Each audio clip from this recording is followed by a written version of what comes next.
multi-talented, multitasking, multi-everything people out there. Take it away. Find your glory, write your story, fearless feet will carry you. Time you own it, take your moment, be a fire burning through. Hustling from night until morning, grinding it out, it won't be long. Feel your power, it's your hour, you inspire, you are strong. Enjoy your Zoa. No applause? You're all fired. Hey, good morning, America.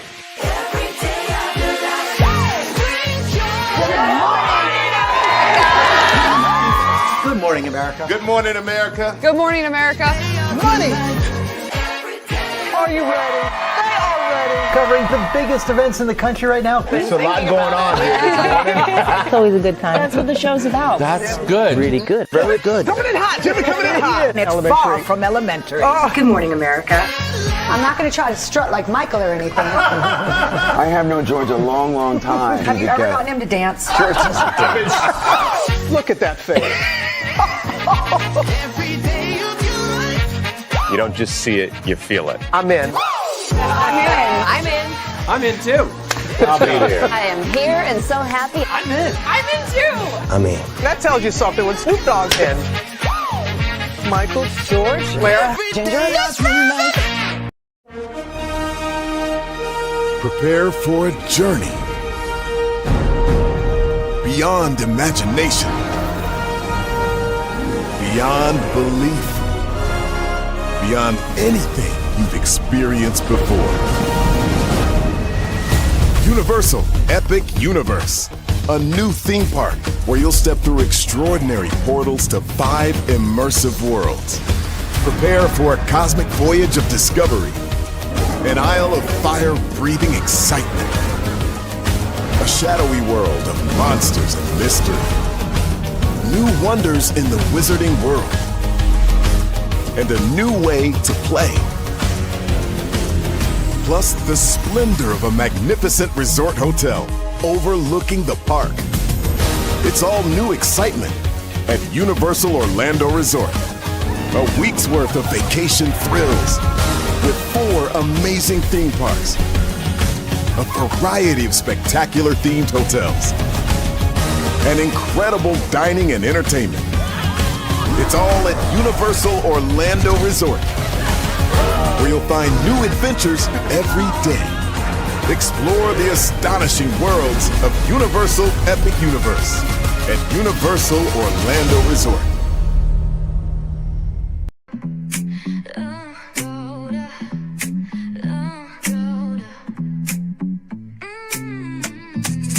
Lights go low, the city goes high. Stories untold under moonlit skies. Brave lonely, got the vibe, got the flow for the culture. Yeah, you already know. Turn it up, lean back, feel the breeze. Late night truths drifting through the trees. It's for the culture, by the culture. Brave lonely's got the soul to show ya. Breaking it down, lifting it higher. Feel the rhythm, spark the fire. Headlines flip with a soulful twist. Behind the scenes where the magic sits. It's the heartbeat of the now and the then, where the story starts and never ends. Tune in, lean and feel the groove. Every moment, a vibe you can't lose. It's for the culture, by the culture. Brave lonely's got the soul to show you. Breaking it down, lifting it higher. Feel the rhythm, spark the fire.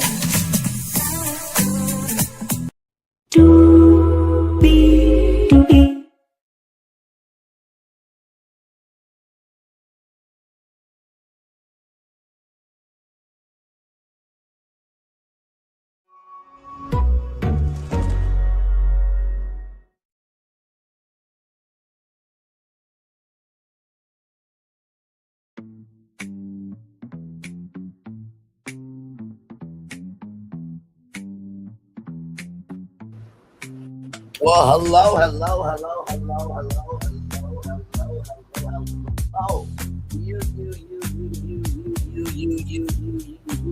you welcome into another edition of Braylon Lee's Virtual Tour Live. We are live on tour this morning. Glad to have all you here in the building. We got 1, 2, 3, 4, 5, 6, 7, 8, 9, 10. Another 10 destination show for you. I've done 3 10 destination shows so far this year, which that should let you know how much is going on. Erica Schwartz could be the new CBC director. She is advancing in her nomination. We'll talk about that this morning. On Ojinika Obiekwe, she worked at Pix 11 TV, and she sued for racial discrimination and won. We'll get into that. Oprah is shutting down her school in Africa for girls. She is. We'll talk about the transition this morning as well. Beyonce has full ownership. Let me say that again. Has full ownership, right? Over Sir Davis whiskey. So, very, very big news there. We'll talk about that as well. Like I said, we got 10 destinations for you. Hearst Communications has bought Disney's stake in A&E Global Media, so some huge news there. Bowie State University is doing something big for nursing, doing a first, okay? So can't wait to talk to you about that. The Congressional Black Caucus could be erased, and a Republican is trying to do it. Of course, we'll give you the intel on that as well. Angelica Whaley is trying to make luxury available for all Black people, and we love that type of energy. We'll talk about that. Howard University, the interim president, has a response for what is going on. You guys know there were 500 students unenrolled at Howard University. Okay? And then what if I told you that there was an unreleased album for Whitney Houston and Brandy? And what if I told you that album was Cinderella? Yeah, our Cinderella. Apparently there's an album out here, and there's been a 30-year fight for it. We got a whole lot to talk about and a whole lot to get through. Let's get to it because Higher is waiting. Lower is available, but either way, we got to go on to it. Yes, indeed, we do. Let me take down this iconic intro here. You see that virtual tour background? Yes, you do. You hear that virtual tour music? Yes, you do. And one thing to know, and two things for sure, that over here on this channel, a lot happens early. Roll it. It's a new morning for America's family. Sun's coming up, so make it all that it can be.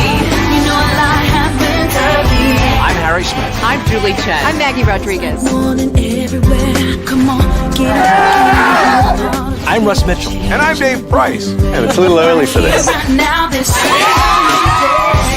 a new morning for America's family. Sun's coming up, so make it all that it can be. You know a lot happens early. Every day's good when you started it out right. But I went in the daylight. And a lot happens early. Can you feel it? And I say, Good morning, everybody. Are you girls ready for the Jonas Brothers? We have an early show exclusive. Yes. A lot happens early. A lot happens Early. The Early Show, weekday mornings on CBS. It's a new morning. it's a new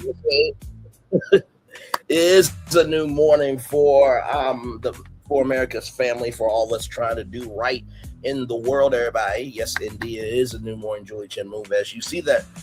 Yes, it is a new morning. Julie Chen Moves. Sorry, y'all, my brain's still waking up. It is a new morning. Julie Chen Moves. And to Russ Mitchell, Dave Price, Harry Smith, and Maggie Rodriguez, you are absolutely right. A lot on this channel right here. Wait for it.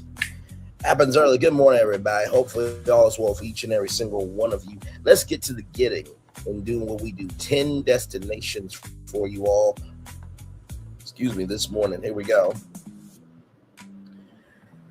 Oh my God. By the way, tonight we are going to be talking about the Disney Pop Century Resort. I found some brands that I think could help give Disney Pop Century Resort New Life. And then at 8:30, we're talking about Ticket TV. Because that Negro is doing way too much on the internet. Way too much. Way too much. Way too much. I got receipts for y'all at 8:30, so be here for that. I'm doing the show a little bit earlier this morning because I do have something to do today. But I will be back through. So.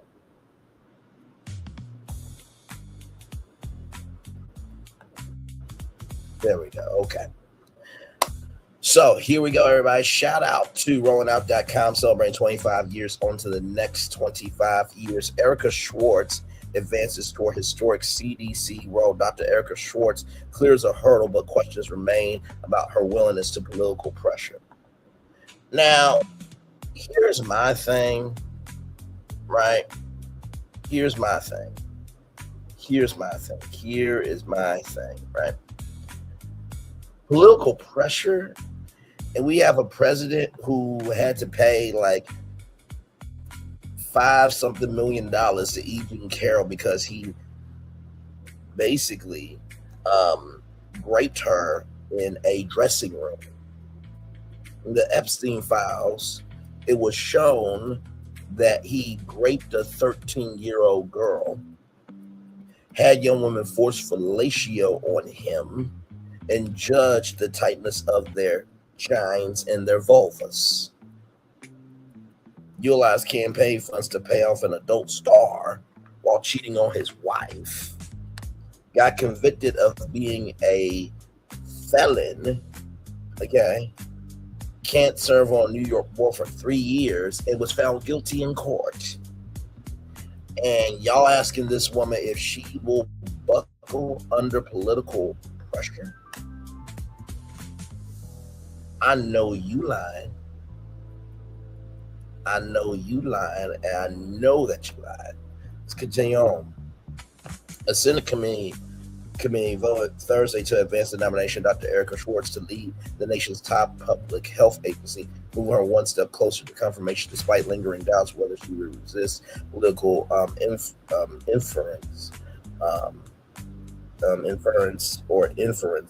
in her role. A historic nomination moves forward. If confirmed by the full Senate, Schwartz 54 will become the 22nd director of the Atlanta-based Centers for Disease Control and Prevention. The agency will be responsible for protecting Americans from preventable health threats.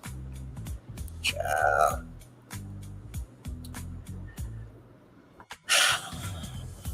But the biggest threat to health is in the White House, and his administration running the country, and his supporters, which now all of a sudden they want to get off the bandwagon because they see the hell everybody tried to tell them about. Oh no.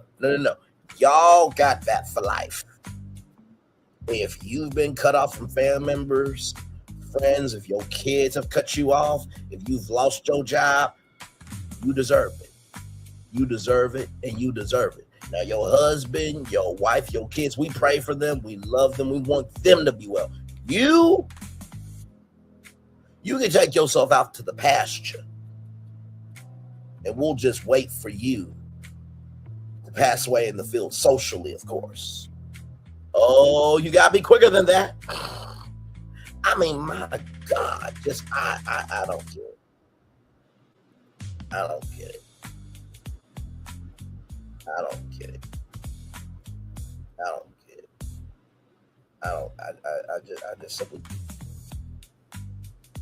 I just don't get it.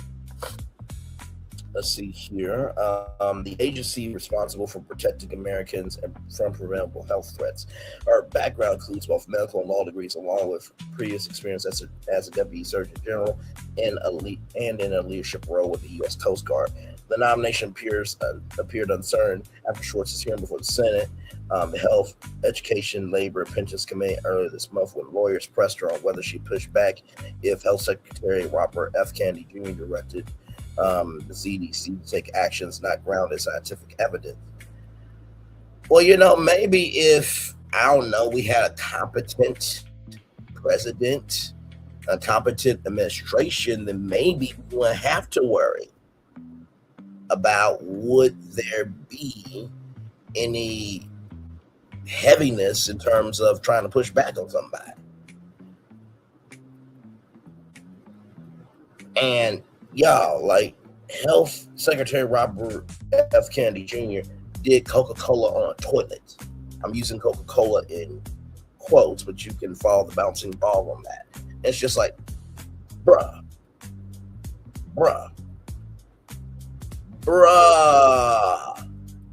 Come on now. That made no damn sense. Committee Chairman Senator Bill Cassidy of Louisiana, whose back was essential for the nomination to advance later, said he had grown confident in Schwartz's judgment after speaking with her and others familiar with her work. The committee ultimately approved her nomination in a vote that broke largely along party lines. Oh, wow. So black people can be qualified. But yet y'all gave Obama hell. Okay, interesting. Very, very, very, very, very, very, very interesting. Yes. Not every senator was convinced. Rather, opposition came from several lawmakers, including Senator Bernie Sanders, the independent from Vermont, who argued the central question was whether the administration would include officials willing to challenge anti-science viewpoints and conspiracy theories rather than accommodate them. Here's the thing, right? It's not like opposition was not going to happen. I think Bernie Sanders has been for the people. And I think the reason why that question was asked is because, we know that Robert F. Kennedy, Jr. got rid of all the CBC people and appointed people that would agree with him. So I think that question is very fair. But at this point, I think Erica Schwartz would be a better president than the president that we have right now. An agency already in turmoil, the CDC has faced significant upheaval since the current administration returned to office last year. The agency has lost more than 3,000 employees, over a quarter of its workforce. Layoffs and resignations, a rotating cast of mostly temporary leaders has further eroded morale, while political appointees with limited medical or public health training have taken on front office roles. When Schwartz was first nominated in April, public health experts responded with cautious optimism, pointing to her credentials and knowing that she was selected by the president rather than by Kennedy. It was a prominent vaccine skeptic before overseeing federal health agencies. Kennedy had pledged not to alter the nation's vaccination schedule, though he later pursued a substantial revision of childhood vaccine guidance, portions of which were blocked this year by a federal judge. There was a black waste of life that basically talked about, how children in Florida don't have to take measles. It was just proud of it. I'm just like, so y'all think that, getting a shot that could save your life can lead to other things. Now, of course, there are medical properties that may not respond to your body. That's a given. But just kids deserve to be protected. I don't get to be. I just really don't. I just really don't. I just don't get it. Give me a moment, y'all.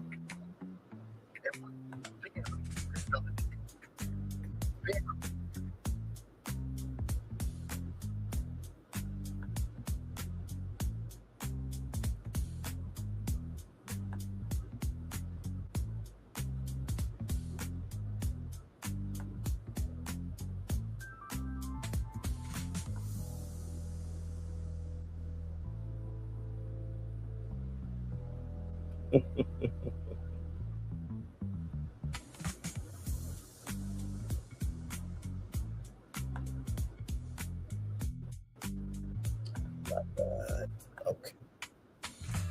I'm sorry. There we go. Okay. Sharp questions at her hearing. During her hearing, Schwartz committed to never compromising scientific integrity, but stopped short of criticizing specific actions Kennedy has taken. The five National Public Health Coalition group representing former and current CDC staff said her answers lacked the clarity to reassure the public and call for running commitments on issues including vaccine policy and conflicts of interest. Schwartz also said she was unaware that CDC programs addressing smoking prevention and vaccination promotion had been scaled back. She declined to comment to removing a CBC page suggesting a link between childhood vaccines and autism. She's saying she has not reviewed it. She acknowledged that existing research has not been established. Has not established such a connection. Cassie noted last week that health officials have since revised the page, but the department continued to dispute that the statement vaccines do not cause autism is fully evidence-based despite extensive research showing no connection. Mixed reactions from public health leaders. Dr. Georges Benjamin of the American Public Health Association says Schwartz appeared to be navigating competing political pressures under her testimony round. Though he disagreed with several of her responses, he continued to back her nomination, citing her qualifications and potential to rebuild CDC's leadership structure. Dr. Daniel Jerrigan, a former senior CDC official, warned that rejecting her nomination would lead the agency in one direction for even longer. A history of turbulent nominations. Schwartz is the third person nominated for the role in 18 months. The first nominee, former Congressman Dr. David Weldon, saw his hearing canceled at the last minute in March 2025 due to insufficient Senate support. The administration then turned to Susan Martinez, who was confirmed but removed in a month over disagreements with the administration's agenda.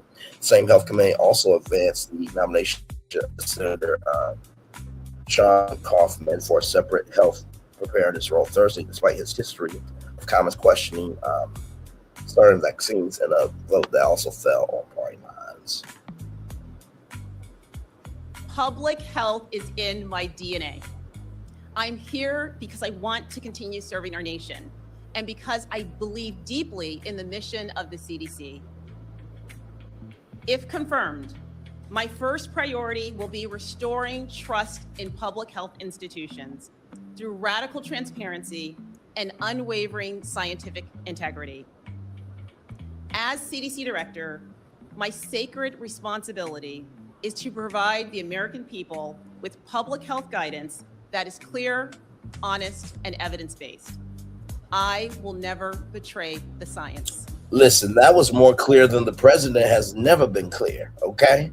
So listen, I'm pulling for this woman, but also too, I just have a feeling that something is going to go down and 47 is going to blame this black woman. I just have a feeling about it. I have a feeling that the administration is going to try to poke this woman, try to, stab this woman socially and allow her to bleed, in a fashion of, hey, it was on her, it wasn't on us. And they will do outrageous overshadowing, and this woman's career could be destroyed because we have an incompetent president, incompetent administration, and incompetent human beings who support all of this ish. Okay, all right, moving on. Yes indeed. Let's go to blacknews.com. Here we go. Black journalist wins $2.4 million in racial discrimination case against TV station right here. So this beautiful sister right here, loving the face guard, loving the hair and everything. Ojinika Obiekwe, a former Pix 11 reporter, received a $2.4 million award after a federal jury ruled that the station and its parent company, Nexstar Media Group, retaliated against her after she raised concerns about racial discrimination. The jury awarded Obiekwe about $1.14 million in compensatory damages and $1.28 million punitive damages following her lawsuit against the New York television station, according to People. Obiekwe spent 22 years working at Pix 11, beginning her career as an intern before becoming the station's employment anchor and reporter. She claimed that as her role expanded, she was given the workload of multiple employees while receiving less support and compensation than some of her white male colleagues. So it's not just happening in retail, it's also happening in media as well.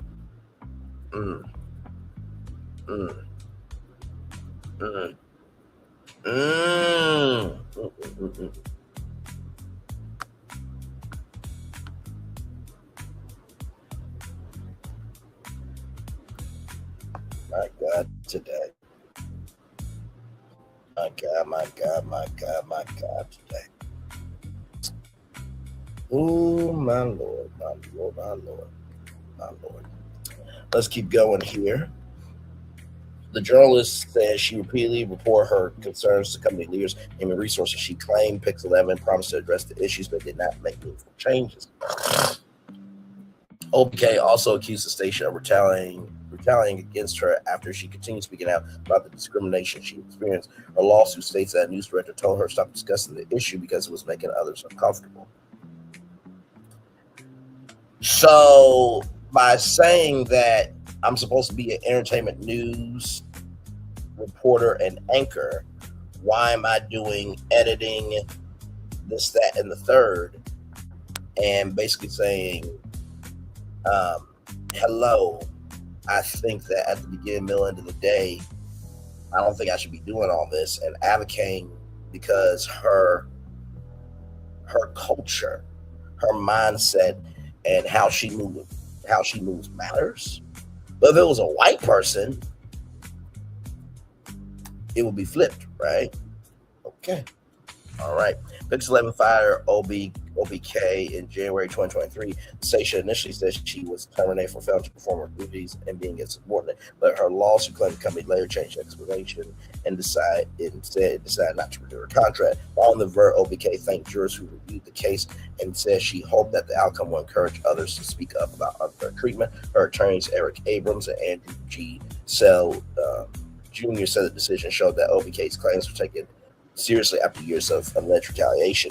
They said the brand helped restore her reputation following her termination. Next, her declined to comment on the ruling. Pix 11 did not immediately respond to requests for a statement. And of course they did. Of course they did, because at the beginning, middle, end of the day, the jury said that y'all were wrong. So y'all stumped the yard, this, that, and the third, and everything in between. And congratulations, you played yourself. And this is why I can't get right. So it's cool for anybody else to advocate for themselves so they don't look like this. But when we do, it's a problem. Right? And like I said, on my job, I experienced the same thing. Not so much racial discrimination, although I do believe that can be a factor. You know what I mean? It's 2026, and like I said before, societal slavery is the workplace now. It's changed from the conflict to the workplace. So I do believe that definitely is a factor. However, in the same token of that, they are putting multiple jobs on one person, and they're expecting them to do all the jobs. And when they complain about it, then, oh my God, you're making everybody feel uncomfortable with you complaining. No, it's called being human, standing up for yourself and not taking shit from nobody. Hell wrong with you. I just can't do it. I can't do it. I can't do it. I can't do it. So let's continue on, everybody. From People Magazine, people.com, Oprah Winfrey says she's ending her South Africa Girls Academy to reach more young women with scholarships. The dream was never simply to build a school, rather it was to invest in the limitless potential of young women, said Winfrey. The academy will transition back to the community as she focuses on helping more young women. Right here, the Oprah Winfrey Leadership Academy of Girls in South Africa will be closing after 2027 and transitioning its operations back to local officials. Winfrey will instead focus on an expanded scholarship program for girls there. Overall, there will be double the amount of girls who will have access to education through this model, a rep for Winfrey says. The South Africa school that Oprah Winfrey opened nearly 2 decades ago will be closing, transitioning its operations back to local officials, while Winfrey focuses on an expanded scholarship program for girls there. She announced this week the dream was never simply to build a school, it was to invest in the limitless potential of young women. Winfrey 72 said a statement on Wednesday, July 29th, announcing that the Oprah Winfrey Leadership Academy of Girls will end operations in its current form at the end of 2027. From there, the provincial government will take over and continue operating the facility as a school. A rep for Winfrey tells People. The academy will graduate 2 more classes of girls, and the remaining students will go to other top tier schools with their tuition paid for. In total, by Ms. Winfrey through their graduation. The rep says in her statement, Winfrey says that her mission does not end with one campus. It continues, and every girl whose future can be transformed through education. I'm excited that this next chapter will allow us to reach even more young women across South Africa and continue the promise that began more than 20 years ago. She continued. Scholarship program will begin after the academy students have graduated, according to Winfrey's rep, saying that overall there will be double the amount of girls who will have access to education through this model. That's the core of the decision to shift to this new model after seeing the success of these students in the past 20 years. The rep says more than 1,000 girls have graduated from Winfrey's Academy since it opened in 2007. After Winfrey called a devastating early controversy with a former staff member and layer acquitted of abuse, the school went on over the years to educate women from disadvantaged communities across South Africa, according to a news release shared by the Academy. The mogul herself invested hundreds of millions of dollars. According to a study cited in a news release, almost all the graduates surveyed said they went on to pursue higher education and reported their education positively transformed their families. This school is my greatest legacy. Winfrey told People in 2019, these girls are my deepest, greatest joy. First of all, congratulations to Oprah Winfrey and everything that she has done, right? And sincerely, I think that the beginning, middle, end of the day, as long as the access, right, and the availability of this resource is happening, I don't think we should be upset about this. I think that, schools, they change hands all the time. Sometimes schools have shut down due to lack of funding. If you don't know, Black schools are more underfunded than traditional, predominantly white institutions, right? In addition to that, I know what people are saying of Oprah Winfrey should open up a school in the United States. And you know what? I agree. I definitely agree. I think that if that model worked so well there, I think that Oprah should do that in the United States. I mean, LeBron James did that with his I Promise School in Akron, Ohio. And, I keep joking that eventually it's going to be, I Promise University or Spring Hill University. I really, really do. Or 330 University or something to that degree, that LeBron James is going to basically buy Akron University and elevate all of the buildings up, elevate all the equipment up, elevate all the professors up. And I'm not saying he's going to make it an HBCU, but I do believe that he's going to stump the yard with Akron. I really do. And by the way, if you do go to, speaking of universities, if you go to Kent State University this year till November, I think 27th or something like that, Kent State will pay you $1,000 if you enroll to their college, right? And they're also waiving the $50 application fee. I do think that at the beginning, middle, end of the day, I think that it is, I think it's good. I think it's very, very good that Kent State and other universities are recognizing, hey, we can be solutions, right? If FAFSA is shaky right now and, enrollment is shaky because people don't feel like they can belong here, what can we do? And I will always give credit to that. Always, always, always, always.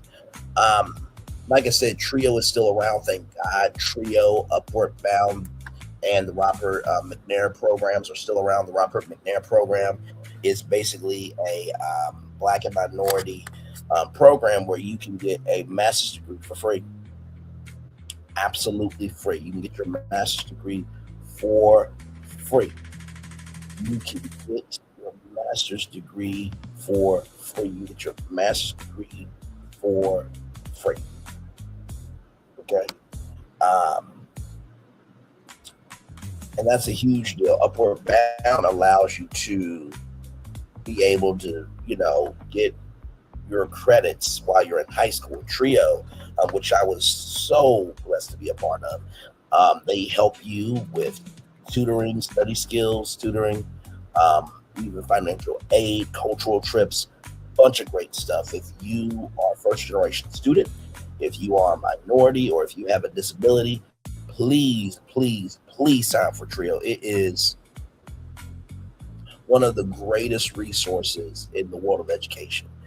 And that's one of my big commitments in my media empire, is to always make sure that if we can help TRIO programs in any way,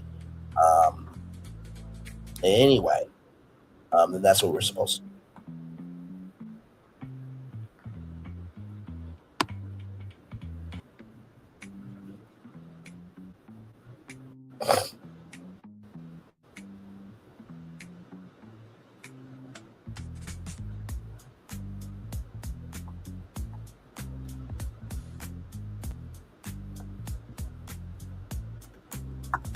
Sorry, y'all.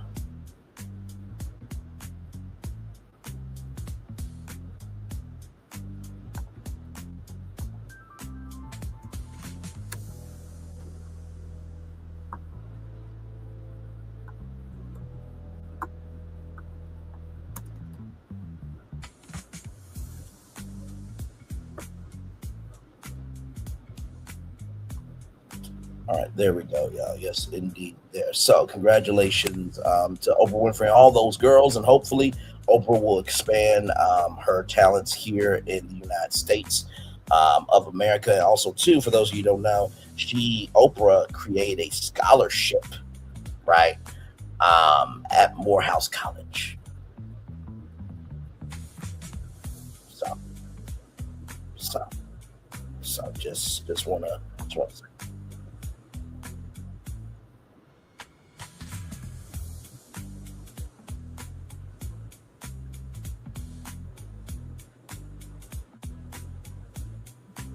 Sorry, I'm looking at it.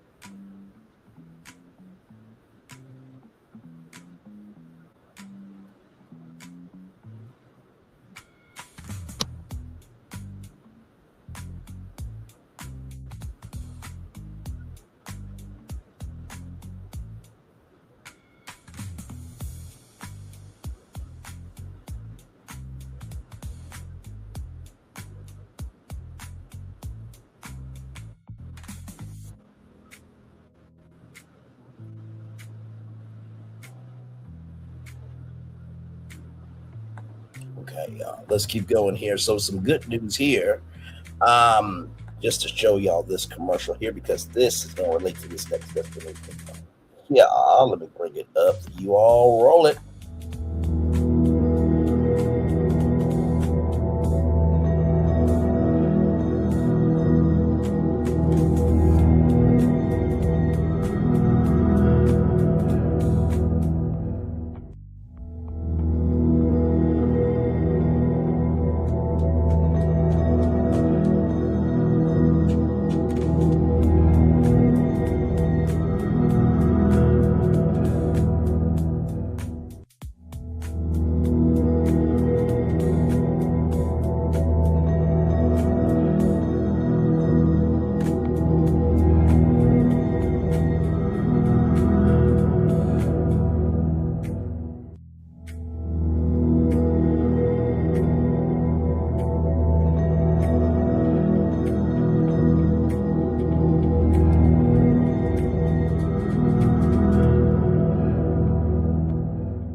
I wanted y'all to have that break for a minute because I know that at the beginning, middle, end of the day,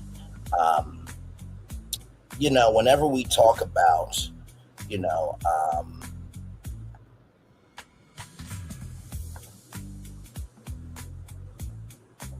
hang on.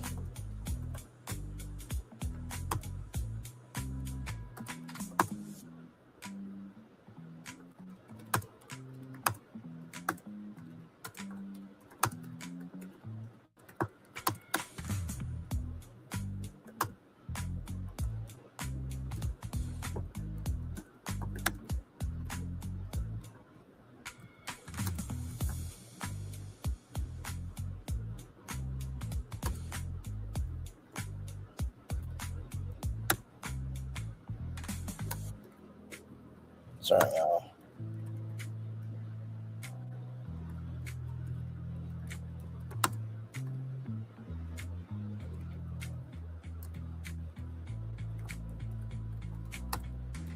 Sorry, y'all.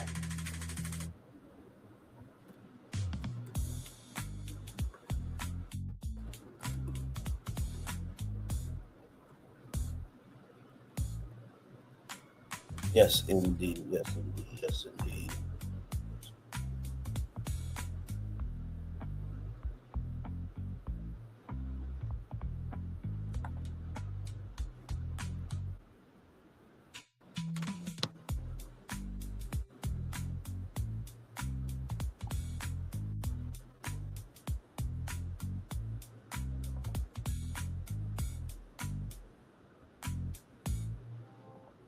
Yes, indeed. All right, y'all. So here we go with this here from the Spirits Business. Beyonce takes ownership of Sir Davis whiskey. Yes, indeed.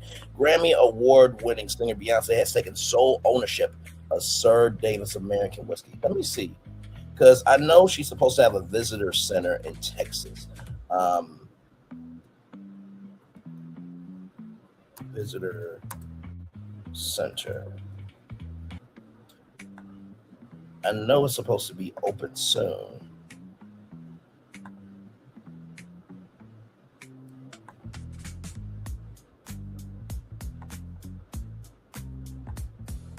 They've been doing a lot of pop-ups. Yeah, okay. So here it is here.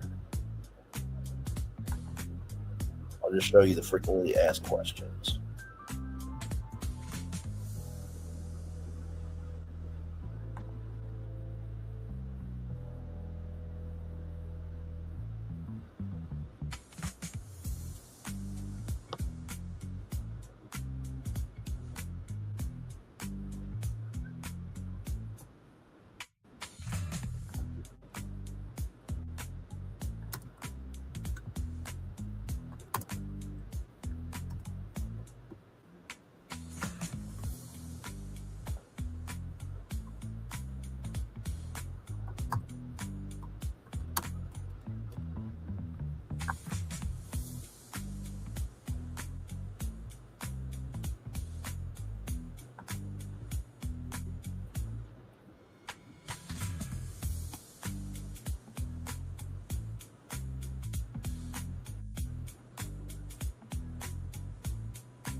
All right, my bad, y'all. So let's keep going.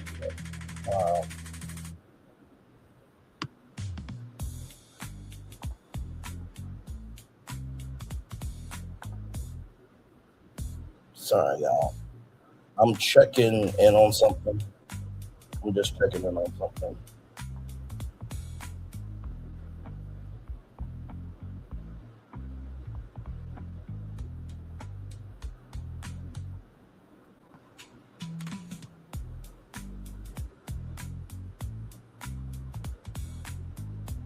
Sorry, y'all.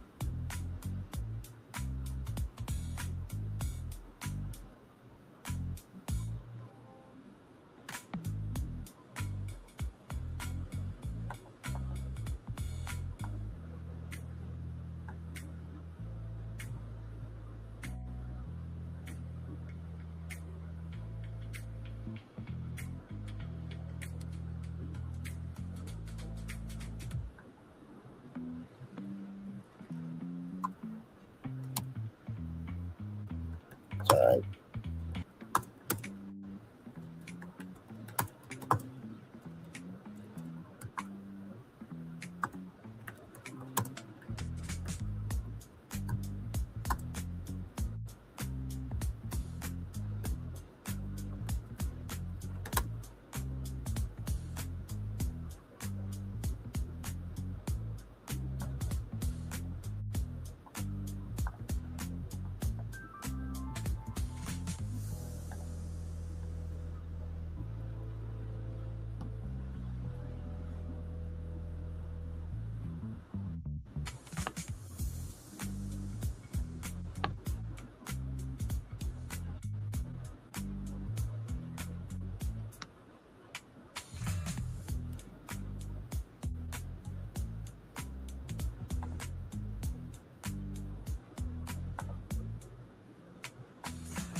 There we go. Okay.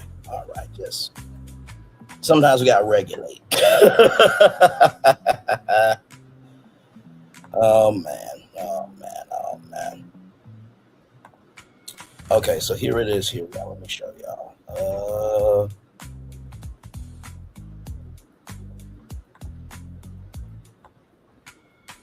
Where is it? Oh, right here. Right here. Now they said that there's supposed to be a Sir Davis distillery and can consume. The question is rather, is there a Sir Davis distillery and can consumers visit? The Sir Davis brand home is in Texas and is set to open to visitors in 2025.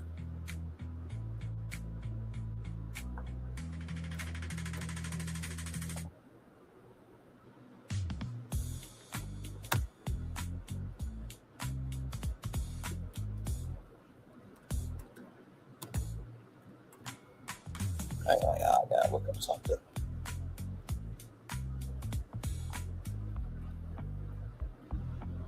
Monologue dialogue.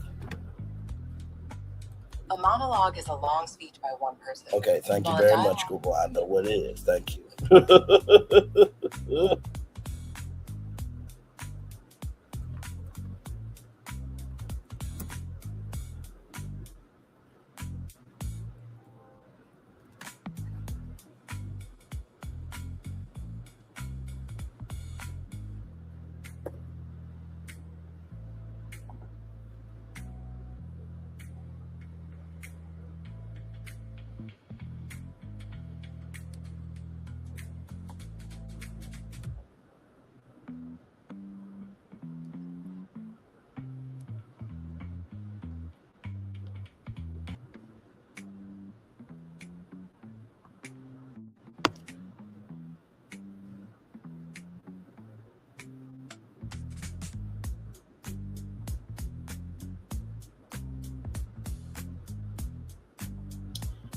Oh, Lordy. Okay, let's get back to this, y'all. Sorry, I'm active story that I'm paying attention to here. Okay, Grammy Award-winning singer Beyonce has taken sole ownership of Sir Davis Whiskey, the brand she founded in partnership with Moet Hennessy.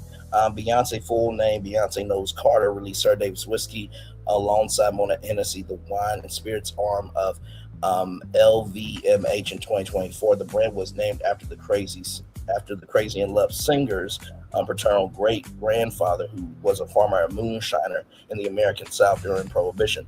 Dr. Bill Lumsden, director of whiskey creation at Glenmorangie and Oliver, both owned by Moet Hennessy, designed the liquid Sir Davis alongside head blender for the brand Cameron George, and Beyonce herself. Bottled at 44% ABV, Sir Davis is made from a mash bill of 51% rye, 49% malted barley. It retails RRP $89 and euros $79 in the UK. Financial details regarding Beyonce's takeover of the brand have not been disclosed. Spirit Business has contacted Moet Hennessy for a statement. Sir Davis whiskey was Moet Hennessy's first spirit brand made from scratch in the United States. The whiskey is crafted by third-party spirits producer MPG Ingredients, finished, blended, and bottled in Texas, where the singer is from. So it's finished, blended, and bottled in Texas. But there's no visitor center.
Okay.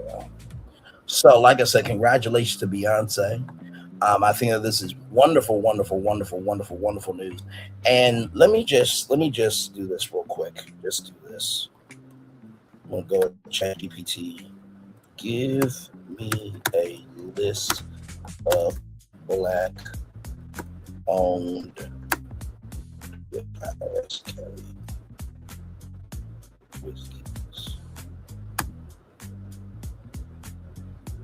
in the United States. All right, as that's being made, because I want you guys to be able to see that we've always been out here, right? And this is why being able to have a platform is so important, right? So let me just show y'all this here. Okay.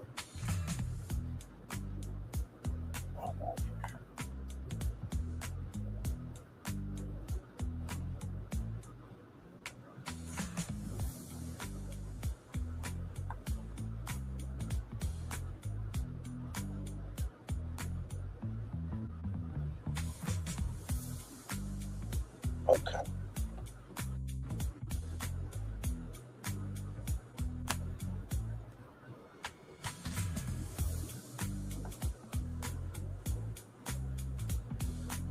All right, so let me show y'all this here from ChatGPT.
All right, the list has been finally made here. Here are some of the best known Black-owned whiskey brands and distilleries in the United States, range from bourbon and rye to Tennessee whiskey and Scotch-inspired offerings. Uncle Nearest, founded by Fawn Weaver, Tennessee whiskey and bourbon-style American whiskey, home state Tennessee. By the way, Fawn Weaver and her husband are out of Uncle Nearest. Okay, they are out of Uncle Nearest. They are out of Uncle Nearest, and there is a Black-owned equity firm that is the new owners. They said it was going to be 45 days. It was going to be 45 days until that we know who the owner is.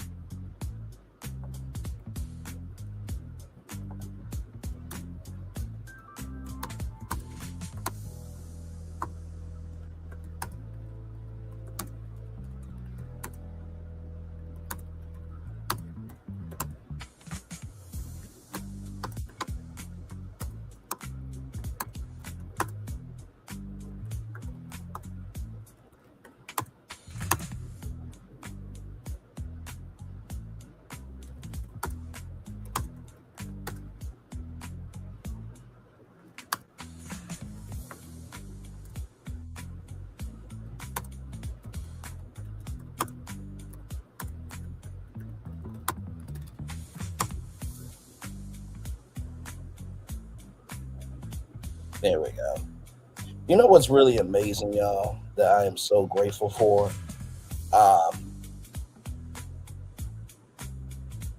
That people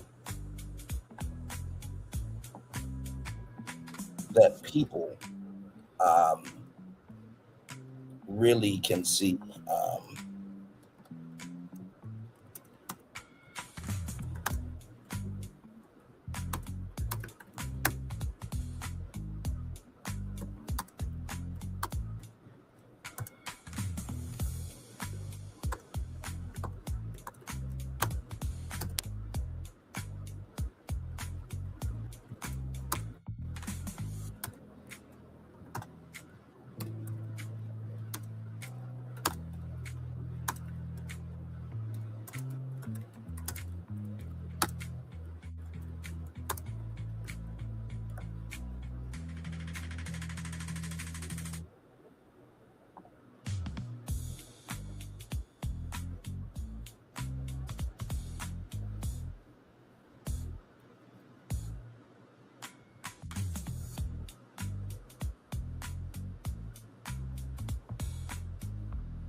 Excuse me, y'all.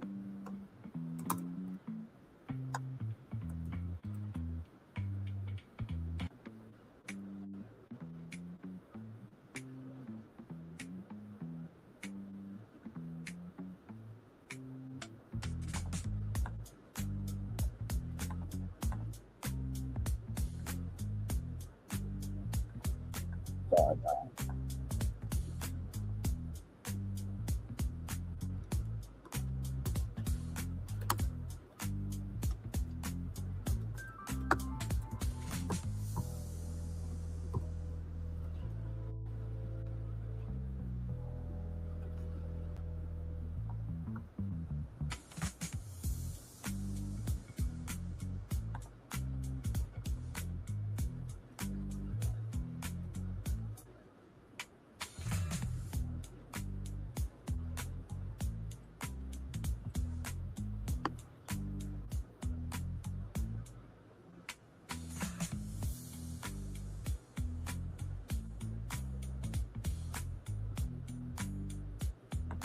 Okay.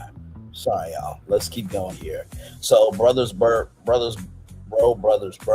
Victor Bryson, Christian Yarber, Bourbon, Kentucky, Greenwood whiskey. And Greenwood was a whole neighborhood, right, in Oklahoma. So American Whiskey Oklahoma, Duke and Dame, Sherry Shepherd and Partners. I didn't know Sherry Shepherd was a part of that. Flavor Whiskey Maryland, Aboa Whiskey, Aboa Founders, American Whiskey New York, Frisky Whiskey, Nicole Young, American Whiskey Texas, Florida Scotch, veteran-owned Founders, Scotch Whiskey, U.S. brand, 18th Street Distillery, Drew Fox Bourbon in Rye, Indiana, Arthur Wheeler Spirits, Arthur Wheeler Founders, Bourbon and Whiskey Maryland, Shadow Ridge Spirits, Sean Hellman, American Whiskey California. And that's just a list of some.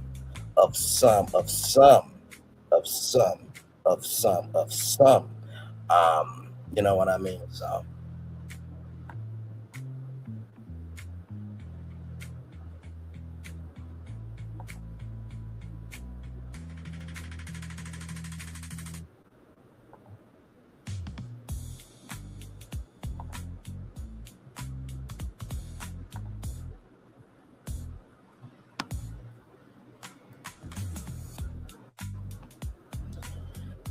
So, with that said, sorry, y'all. I know it seems like I'm here. I'm not here. Like I said, I'm trying to keep up with the story here that's happening in the background at the same time.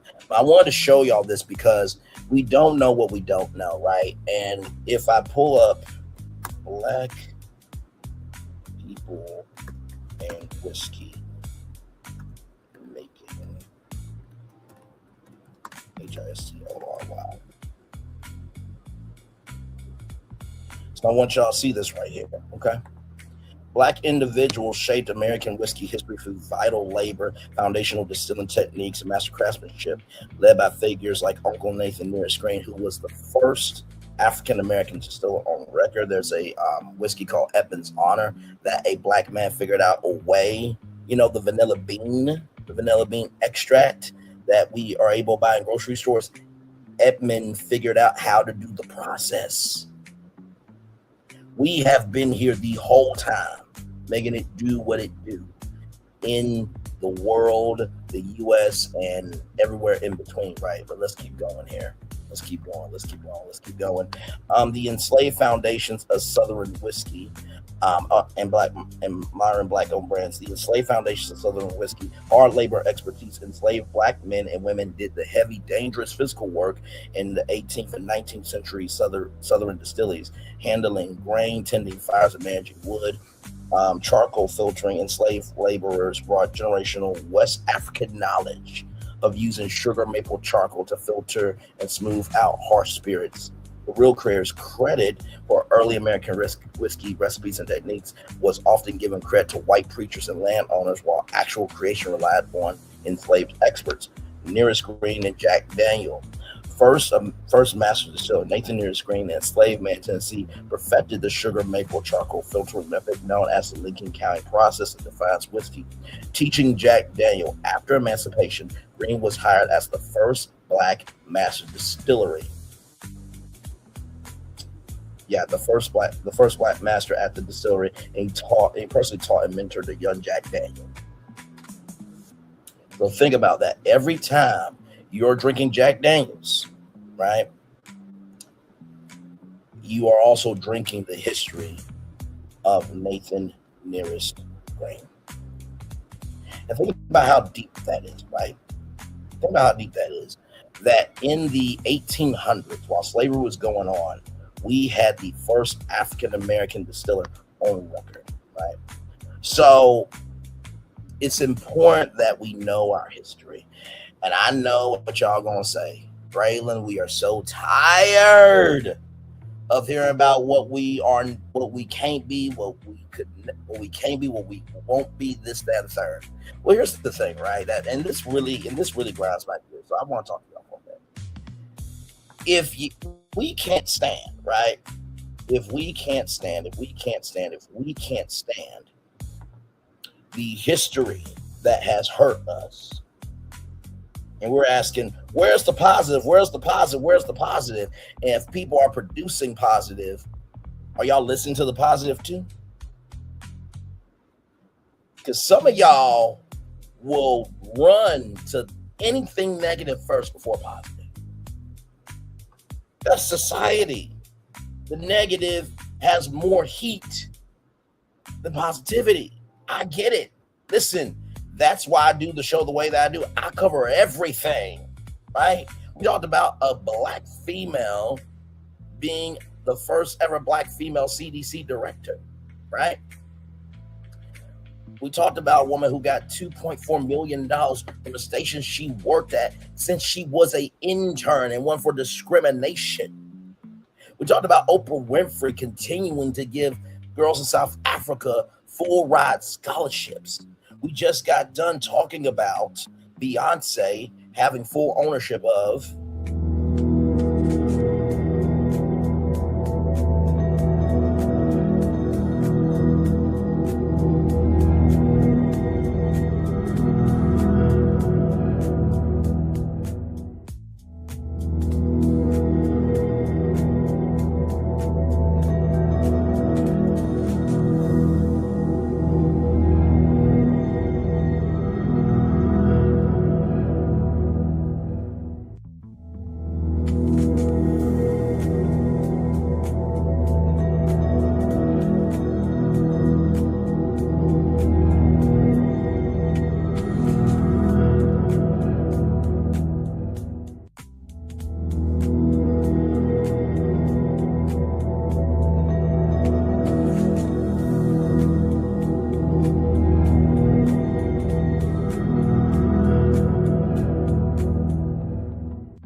like I said, Beyonce now has full ownership of that.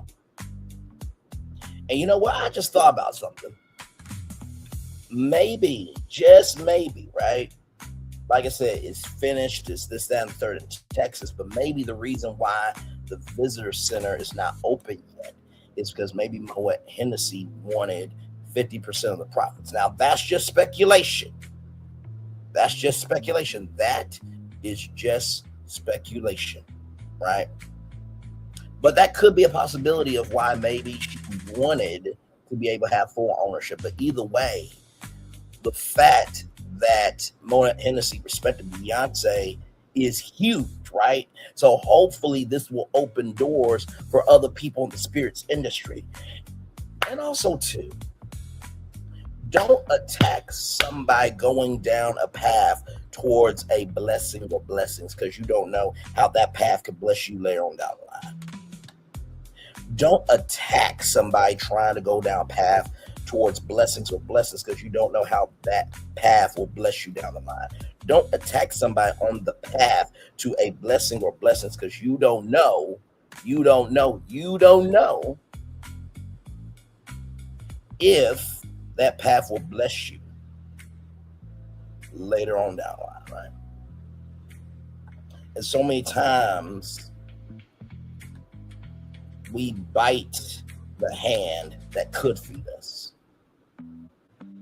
just because we're not understanding the process. Clock that too. All right, let's keep going, y'all. We do have more Bernie's Virtual Tour Live coming up right from the space right here and right now. Let me show you this from Variety.com. Disney is expected to sell 50% stake in A&E to Hearst for more than $1 billion. Disney is getting ready to shed its ownership stake. A&E Global Media, the cable-focused program it has owned jointly with Hearst for more than a decade. Disney will sell its 50% stake in A&E Global Media, formerly known as A&E Networks, to Hearst, and a transaction valued over $1 billion. A source familiar with the plans confirmed the sale is giving Hearst 100% control over A&E going forward. It is expected to be finalized next week after and announced in conjunction with Disney's quarterly earnings on August 5th. My God. Idiots. Representatives for Hearst, Disney, and A&E did not immediately respond to requests for comments. In a blog post Thursday, Lightshed Partners analyst Rich Greenfield and preview of Disney earnings wrote, "We believe Disney will announce to sell its 50% stake in A&E Networks to its joint venture partner Hearst in an all-cash transaction at a low single-digit EBITDA multiple." Disney, in its 10-quarter filing with the Security Exchange Commission for the March 2026 quarter, said its investment in A&E had carrying value of approximately $2 billion in accounting. Carrying value is the original cost of an asset minus accumulated depreciation or amortization per Investmentpedia. During the quarter, the media company took a $147 million charge for an impairment of its investment in A&E Global Media. Disney has been looking to sell its stake of A&E for at least a year now. To give you context, conjecture, and connection on what's going on, right? As you guys know, NBC, right? They spun off their cable networks into a separate company called Hearst, right? I was head of NBC News for the Today Show on that news, right? Bravo is still with NBC Universal, right? And now recently, Comcast is separating themselves from NBC Universal, which is absolutely huge, right? And the reason why it's huge is because Comcast thought, well, if we can get, more of the cable channels and have ownership of NBC, then hopefully their program will help people get cable subscriptions, right? That was their thinking. Then you have Warner Bros. Discovery and their sale too, right? Okay. Yes, I'm giving you this context, conjecture, and connection because it's going to lead back to Disney, right?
Okay, so like I was saying, right?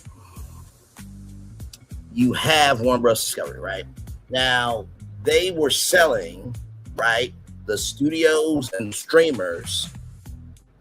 That was one side. The other side was the cable networks. Now, Netflix was trying to buy the studios and the streamers from Warner Bros. Discovery to boost up themselves as a company and their content library. The networks were going to be spun off into a separate company called Discovery Global until Paramount Skydance great Warner Brothers Discovery to get that company at Paramount so Paramount can look like there's something important when really they're struggling, dougling, schmuggling. And now that merger has been put on pause until wait a minute, I'm frozen. I'm about to come back. There we go. That merger has been put on pause until June, I was about to say March, but June 1st of 2027. Did I mention there's a $7.7 million ticket fee every day that the merger does not close?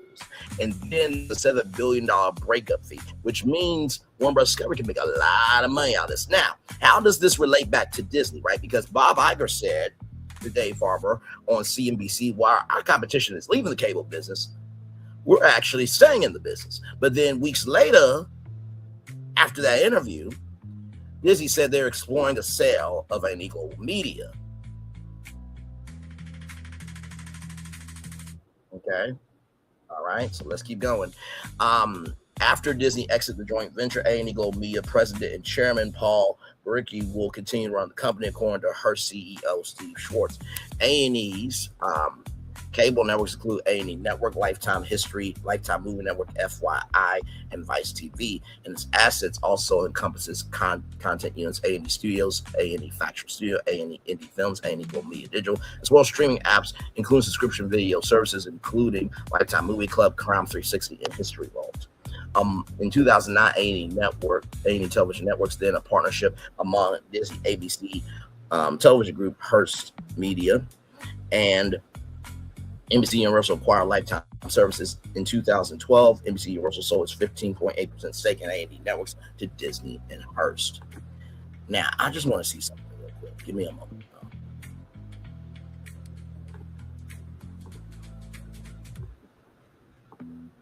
Give me one moment, because I just want to see something.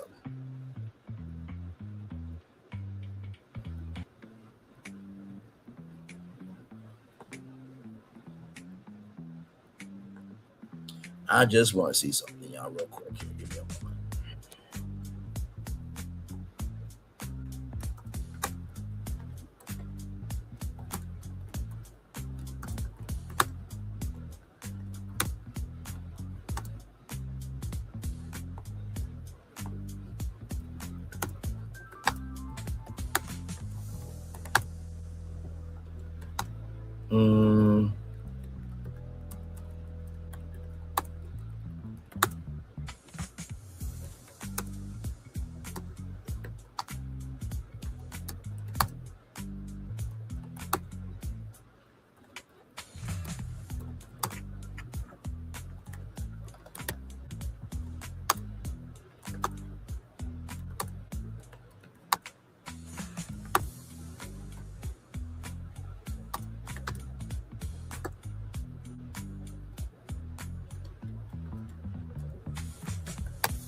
Sorry, y'all.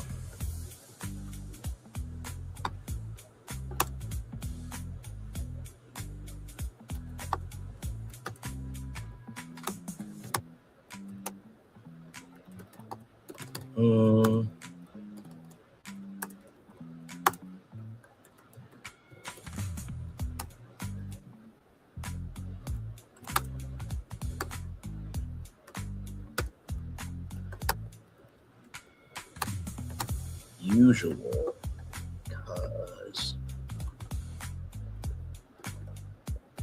they need STRIV distribution for their content. Okay, so y'all give me a moment, because I just want to see something.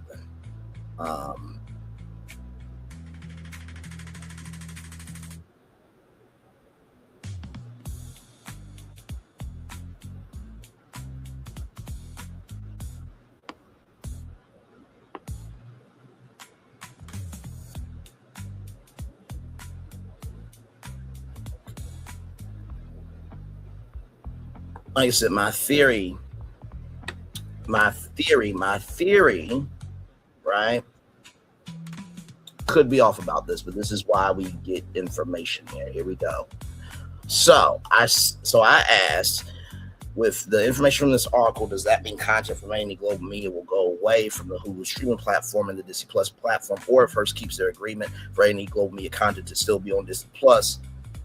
And I'm going to say Hulu. Is it still just business as usual because they need distribution for their content?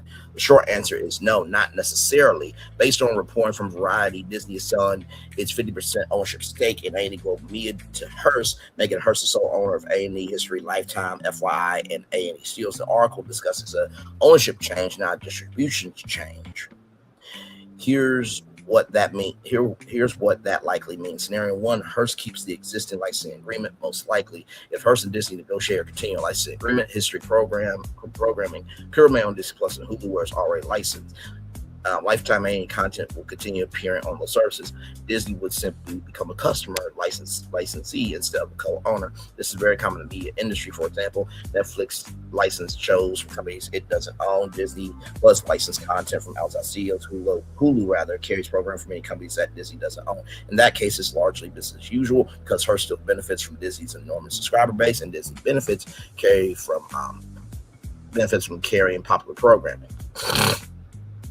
Scenario 2, Hearst changes its distribution strategy because Hearst will own 100% of A&E Global Media. It could eventually decide to renew Disney's licenses, negotiate higher licensing fees, make some of their programming exclusive elsewhere, launch or expand its own direct-to-consumer offerings, license shows to multiple streaming services. Sorry, y'all. Okay. Whew. Okay. Sorry about that, y'all. If that happens, some A&E content could eventually leave Hulu or Disney Plus, but there has been no announcement that this will happen.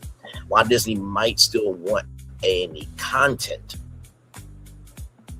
even after selling its ownership, Disney still wants strong programming on the streaming platforms. History documentaries, true crime, unscripted series, and Lifetime movies help keep subscribers engaged, broaden the content library, attract audiences outside Disney's traditional franchises. So could Disney absolutely continue pay to?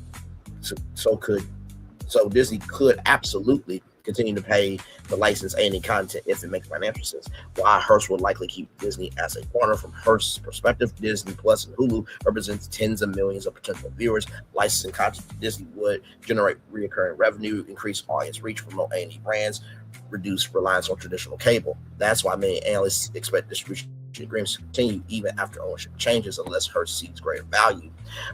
Elsewhere, my expectation, nothing in the Variety report suggests that A&E program will be removed off of Hulu or Disney. The sale changes who owns A&E Global Media, not automatically where its content streams. Unless Hearst announces a new distribution strategy or Disney chooses not to renew licensing deals, viewers may not notice much difference at all. In other words, ownership changes from 50-50 Disney Hearst to 100% Hearst. Distribution can remain exactly the same. Both companies agree on licensing. Consumer impact probably minimal in the near term unless either company announces new streaming plans. And I wanted to bring that up to you all because the greater the ownership, the greater the control of content. The greater the ownership, the greater control of content. The greater the ownership, the greater control of content, right? So because Disney is selling their stake, that means Hearst has full control. That means they can do whatever they want to do, right? And Josh D'Amaro, right? He's aggressively pushing for this one Disney thing, right? Where Disney Plus won't just be a streaming service. It'll be WaltDisneyWorld.com, it'll be Disneyland.com, it'll be ABC.com, it'll be every Disney website. You just go to DisneyPlus.com for everything, right? And that is, in the words of many people, you cut your own nose off to spite your face, right? Because what you're doing essentially, and let me come on the big screen to explain this. What Josh D'Amaro is doing by getting rid of Hulu entirely, he's getting rid of an adult streaming platform that Disney desperately needs. Disney is trying to make Disney Plus be like Netflix. That's not the purpose of Disney Plus. Disney Plus is supposed to be for kids and family content. Disney, Pixar, Marvel, Star Wars, National Geographic, right? That's that. Hulu is their adult content. ESPN is their sports content, right? And so, with that said, you're essentially killing the Disney bundle. That has been a great baseline for you all to make money by doing this, right? And my thing is this is 2026. You mean to tell me that Disney ain't got the money to make Hulu go international? Seriously. It's just so asinine to me that they believe this strategy is going to work, because now you're kicking off a very loyal Hulu subscriber base that has been paying their money consistently just to get Disney Plus to be bigger. It's just like how y'all killed the ABC app unnecessarily because you want people to go to Disney Plus. And if I pull up my phone right now, which I'm going to do, and I type the NBC app, I bet you it's going to show up. Give me a moment, because this is just ridiculous. This is why I get into Disney's ass for being this stupid.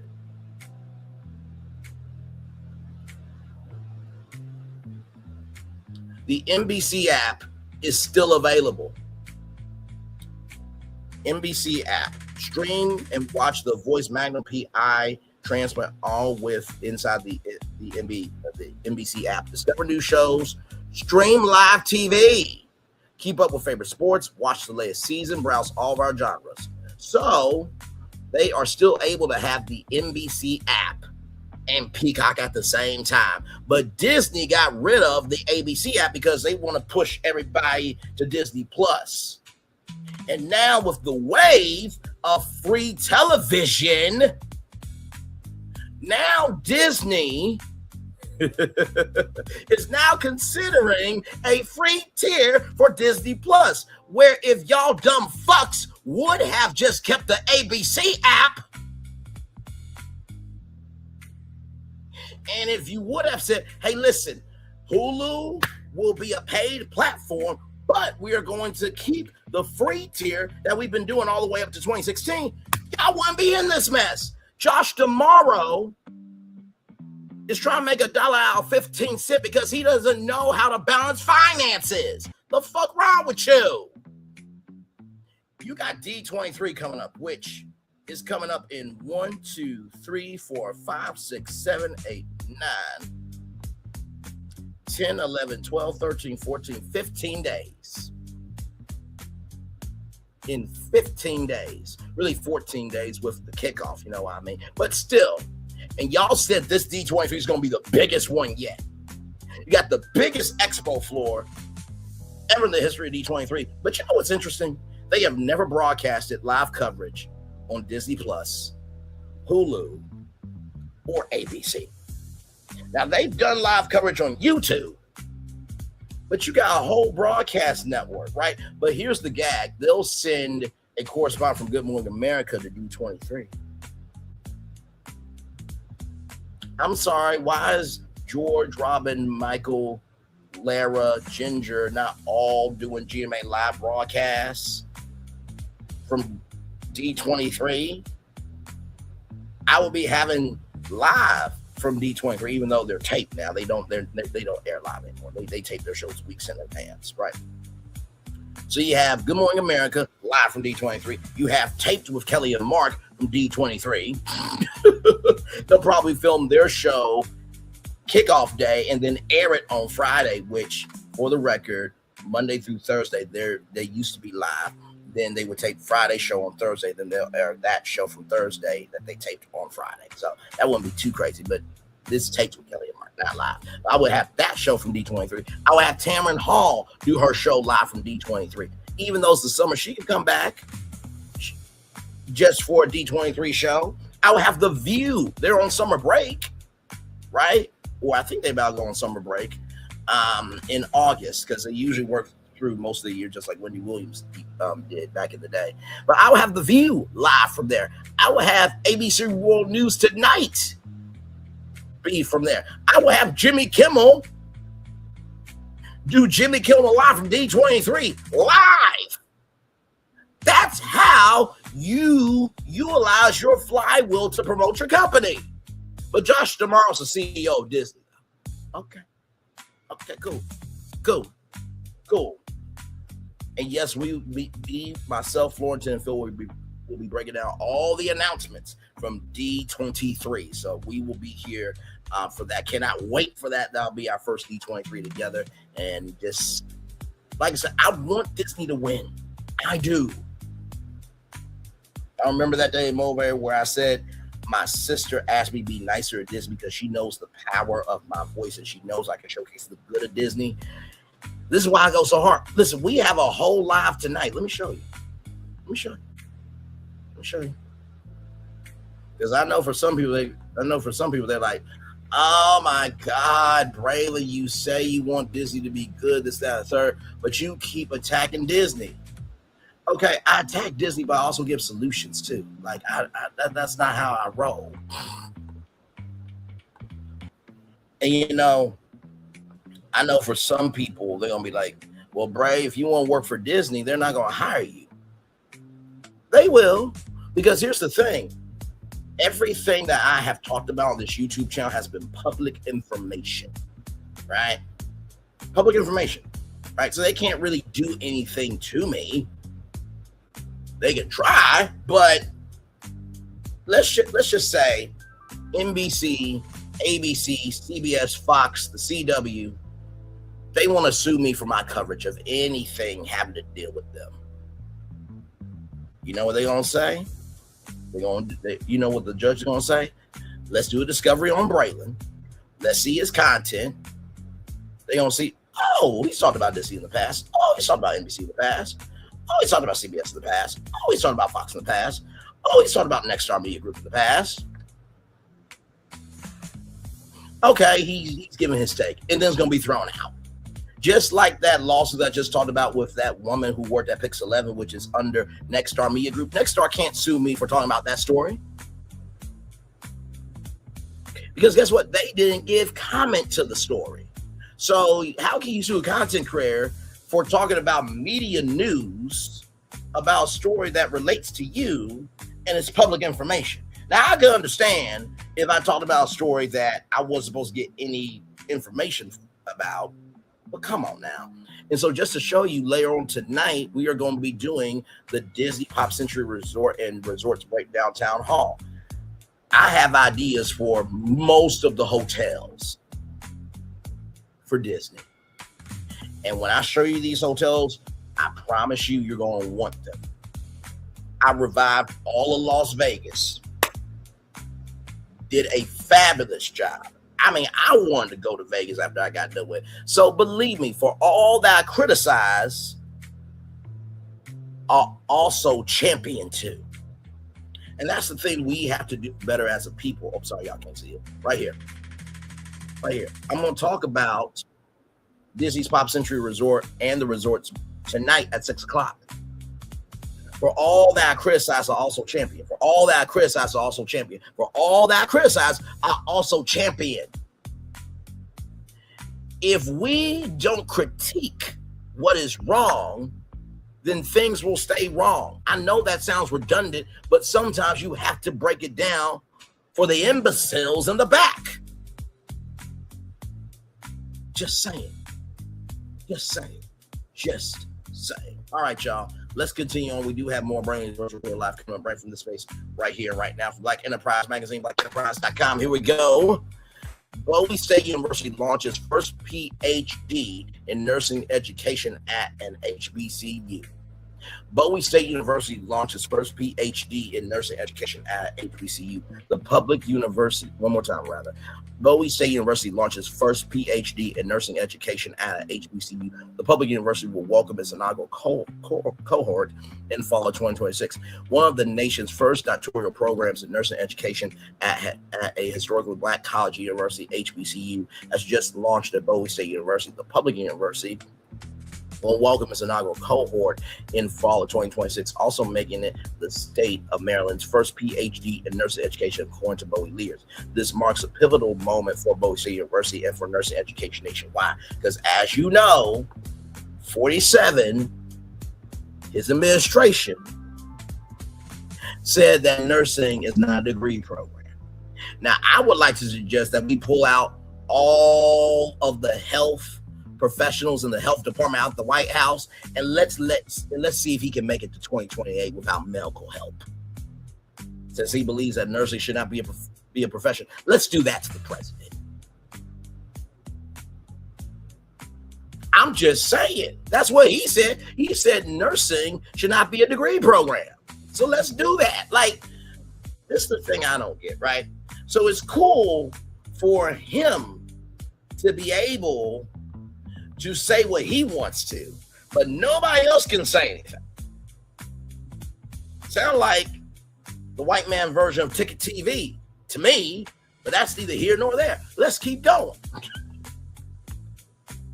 By expanding opportunities for advanced nursing scholarship and educator preparation, Bowie State is helping to strengthen the healthcare workforce and improve health outcomes, and improve incomes for people to be able to get quality, affordable, and respectful healthcare for generations to come, says Dr.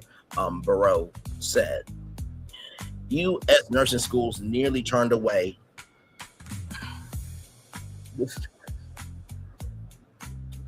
And we ask people to go to school to get an education. I want to zoom in on this just so y'all can see it. Nearly turned away 93,000 qualified applications. 93,000 qualified applications. 93,000 qualified applications U.S. nursing schools turned away. You know that's 93,000 people that could have helped Black people stay alive, help people in general stay alive.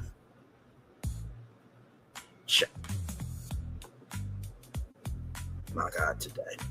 From baccalaureate and graduate nursing programs in 2025, due to an insufficient number of faculty, clinical sites, classroom space, clinical preceptors, and budget constraints, according to the American Association of Nurses of Colleges of Nursing, with most nursing schools responding to the survey pointing to faculty shortages as a top reason for not accepting all qualified applicants into their nursing programs.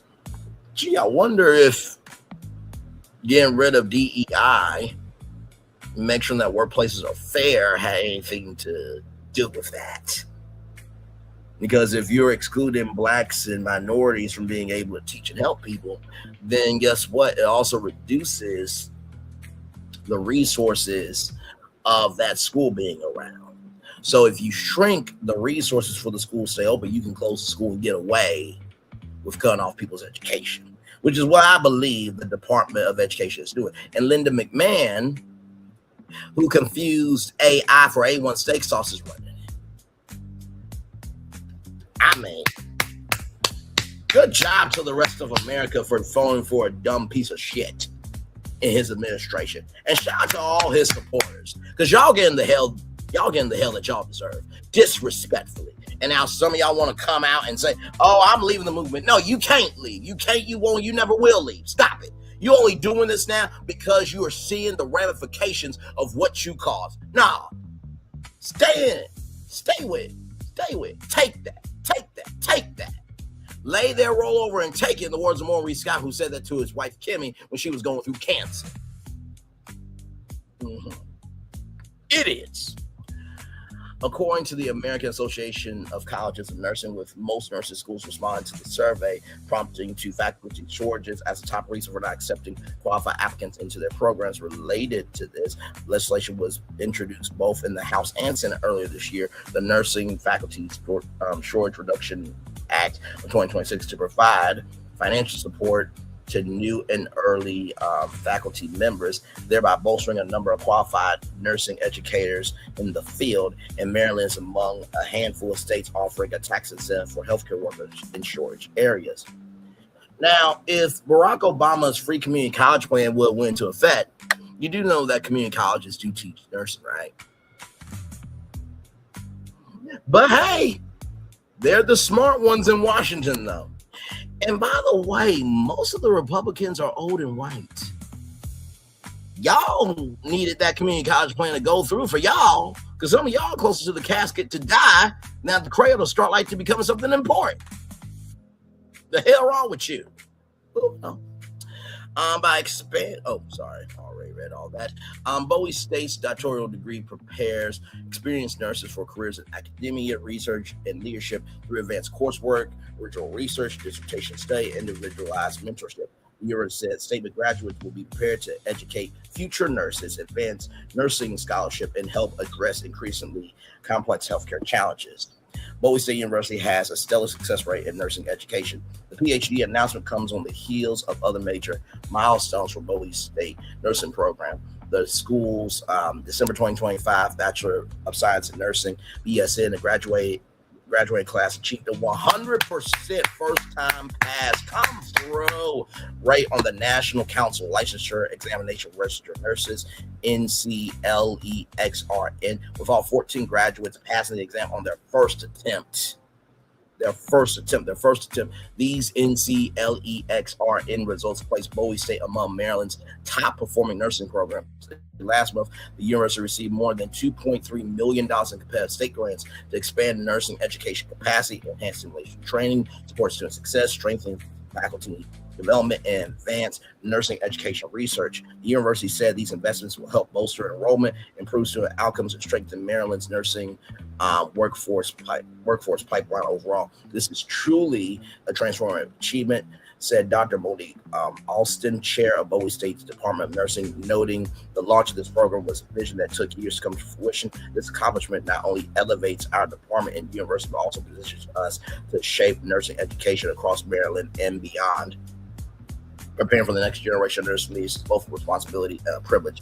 Applications are being accepted for the fall 2026 cohort. Congratulations, first of all. And Married to Medicine, I need y'all to take y'all asses up to Maryland to Bowie State and put that on Bravo.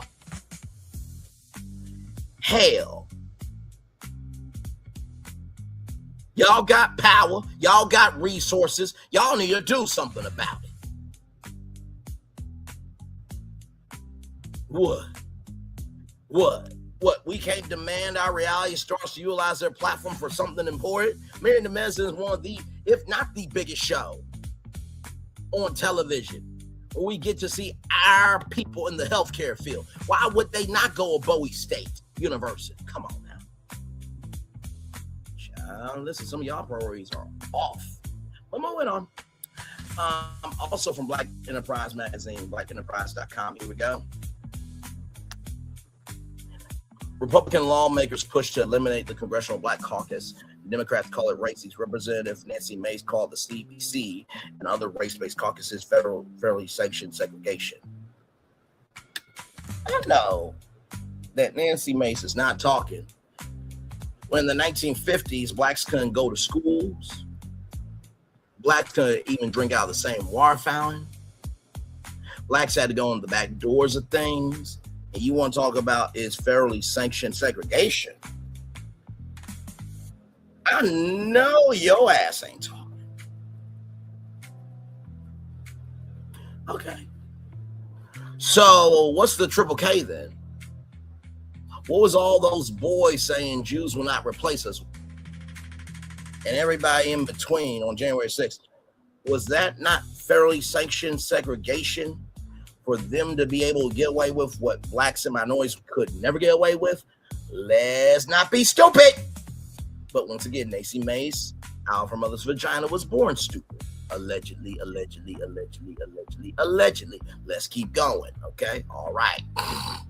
Has introduced a House resolution to eliminate congressional caucuses organized by race, or if necessary, placing the Congressional Black Caucus squarely in the middle of the latest political battle over diversity representation in Washington. And you know the crazy thing? South Carolina does have black people. Give me a moment.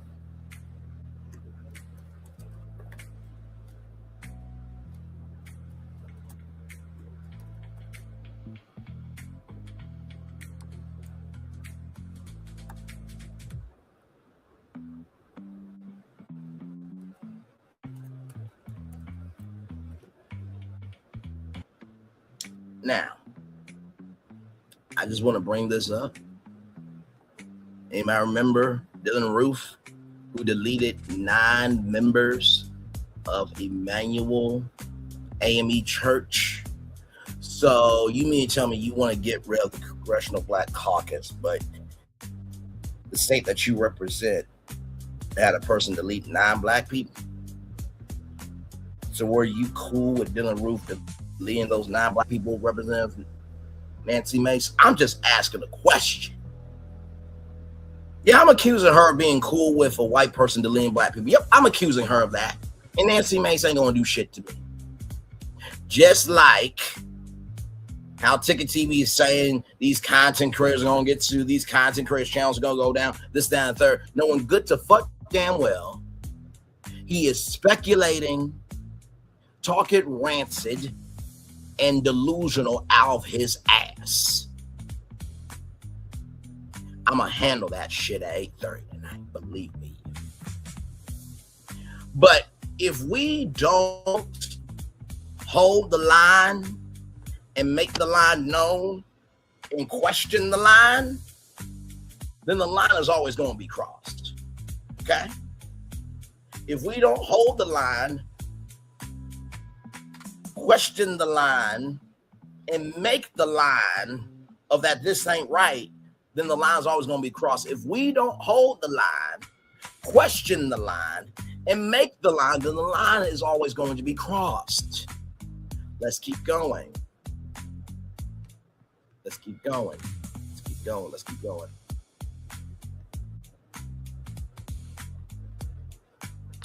Republican lawmakers turn their attention to congressional caucuses. South Carolina Republicans' proposal would prohibit House caucuses formed around race, ethnicity, or national origin, effectively dismantling organizations including the Congressional Black Caucus, the Congressional Hispanic Caucus, and the Congressional Asian Pacific American Caucus. I want to see some. I just want to see some.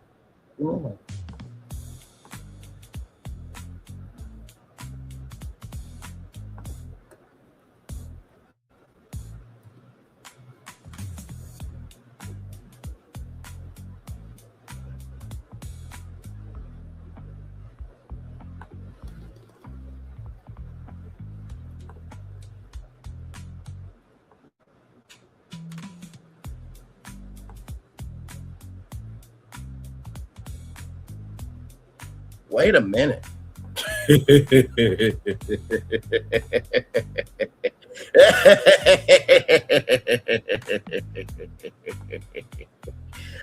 Oh my God, bro.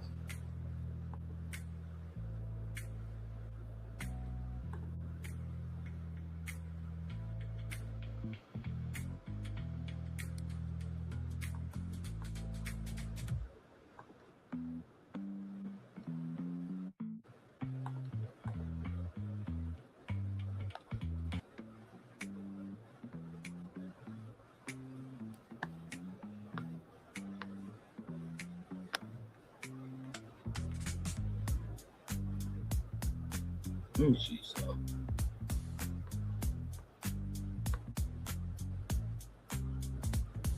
Cause I'm trying to see something. Y'all. Give me a moment.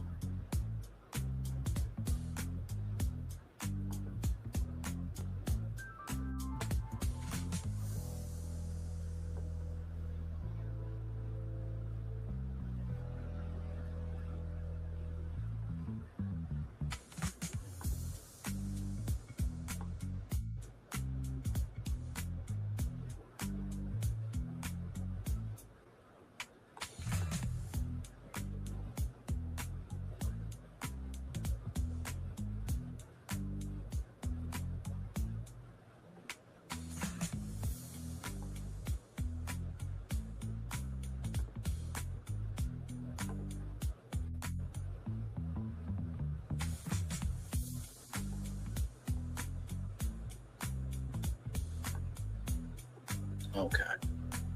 So it looks like, and I'm trying to make sure of this, y'all, because you know.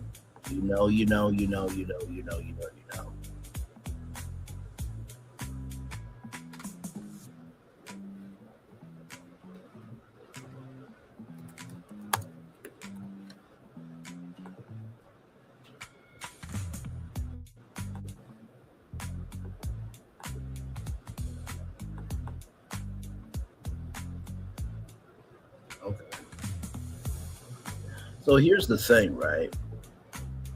It looks like she is not, looks like she doesn't have any like religious ties or anything else. It seems like she's just white, right? But this is the thing I want people to get, right? Just because you are white doesn't mean that you don't have ties to other cultures. Because German, right? Polish, right? White people are a spectrum too.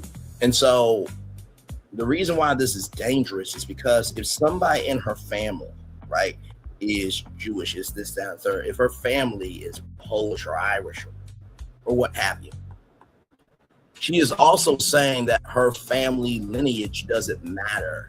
It should not be represented, right? Her family's culture should not be represented. That's why this is dangerous. That's why I'm asking the questions here.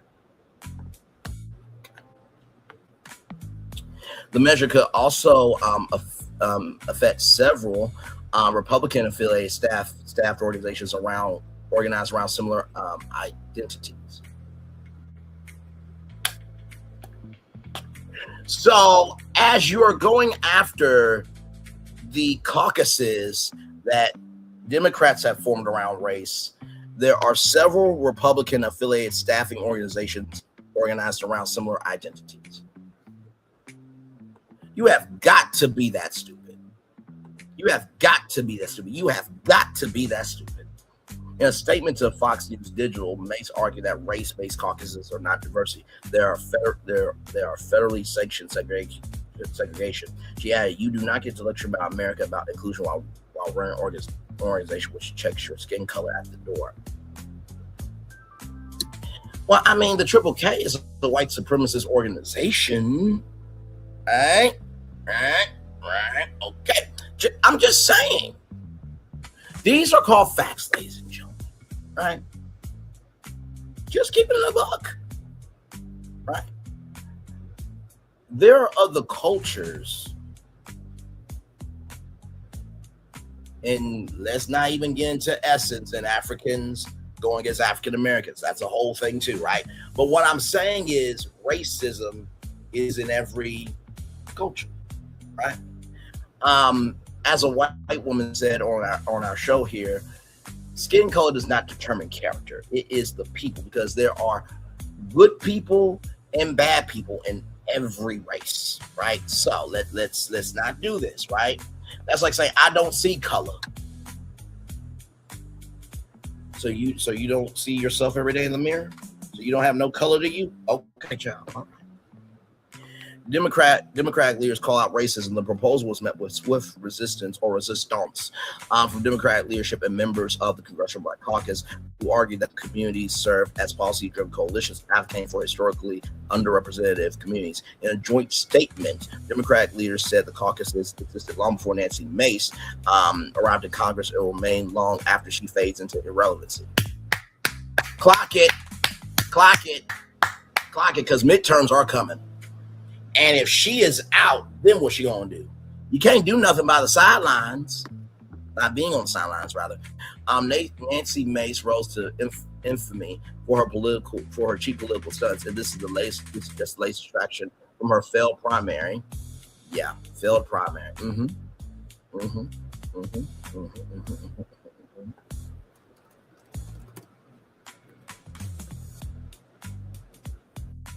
Right here.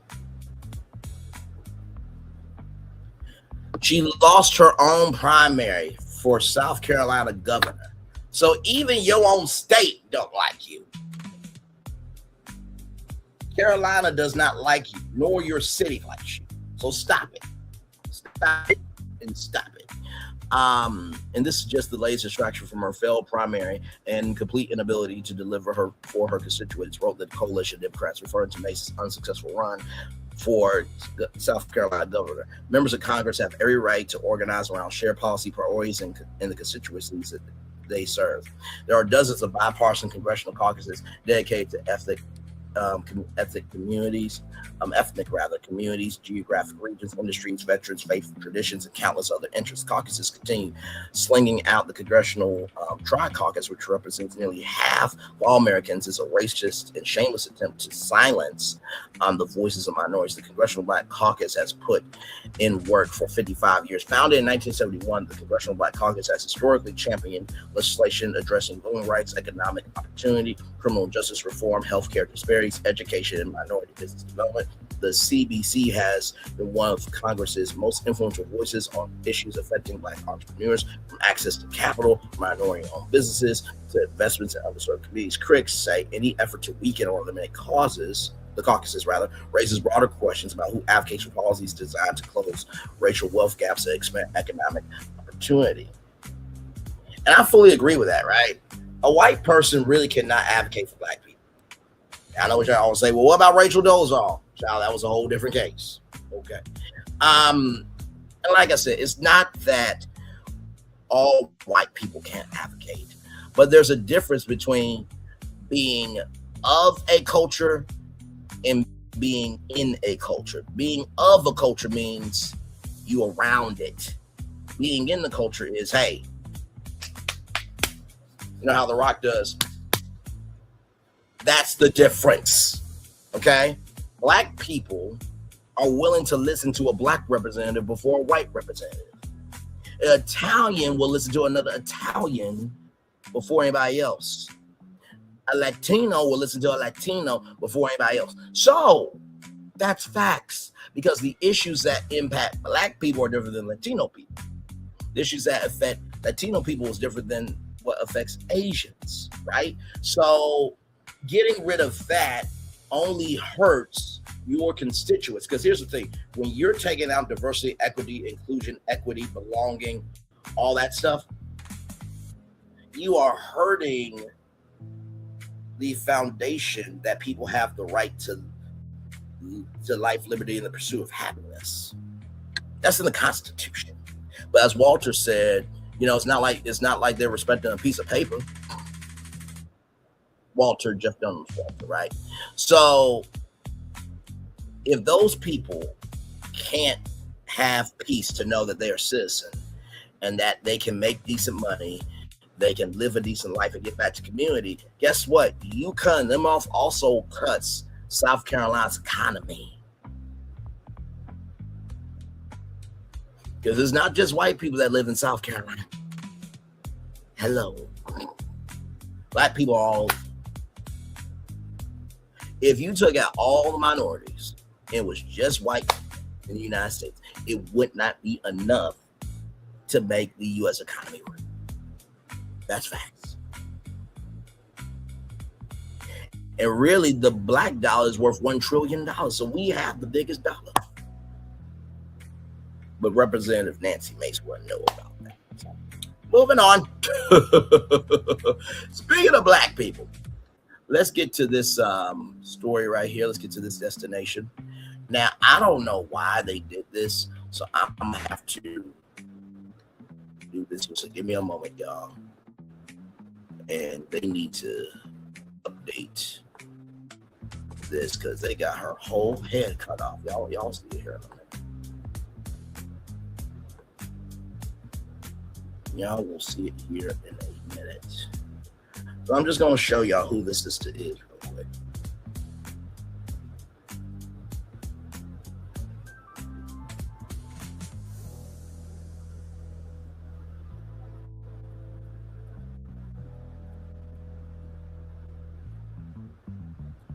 Okay, so here she is here. This is Angela L. Whaley, right?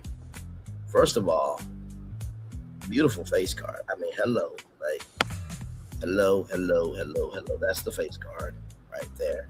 And then look at that family. Oh, I love black people. They're a good looking family, man. There she is there. It's her there. And then that's her beautiful family. Look at that right there. Beautiful. I'm loving it. And here she is here. So this is the whole picture. Now, I'm showing you this because... Is it a video? Oh, it is a video. Okay. Okay.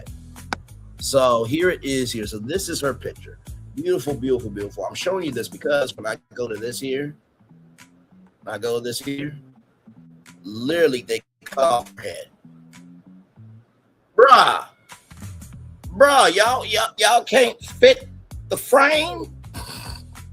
So Angela Whaley is building a luxury brand in an uncertain economy. Here's how the founder of lingerie line, Belle Terre, opens up about what luxury consumers want. Angela Whaley might have been destined to start a luxury brand. She has a lifelong appreciation for luxurious fabrics like lace and silk, which started with her mother's long side roles, which she would still to serve as her wardrobe during playtime. In 2020, she launched Belle Etier, which translates to beautiful being, a lingerie and intimate apparel brand that offers bodysuits, robes, sleepwear, and more. Having survived its first 5 years, the company is now focused on expanding its product collection, collaborating with fashion creators and influencers, and becoming a recognizable name within the luxury intimate apparel industry. Belle Etier was created to remind women that confidence begins from within, Whaley said in a statement. Luxury is reserved for special occasions. It should be a part of how women feel every single day. I want to create pieces that make women feel beautiful, empowered, and unapologetically feminine. Whaley shared with Black Enterprise exclusively what she's learned as an entrepreneur in the luxury market. What was it like launching a luxury brand during the pandemic and now growing it in a time of economic uncertainty? Launching Belle Etier during the pandemic was both one of the most challenging and rewarding experiences of my career. At a time when the world felt uncertain, people were spending more time at home and redefining what self-care meant to them. I realized that luxury wasn't just about going out or making a statement. It was about how you felt when you looked at the mirror. Today, we're navigating a different kind of uncertainty with the economy, but I found that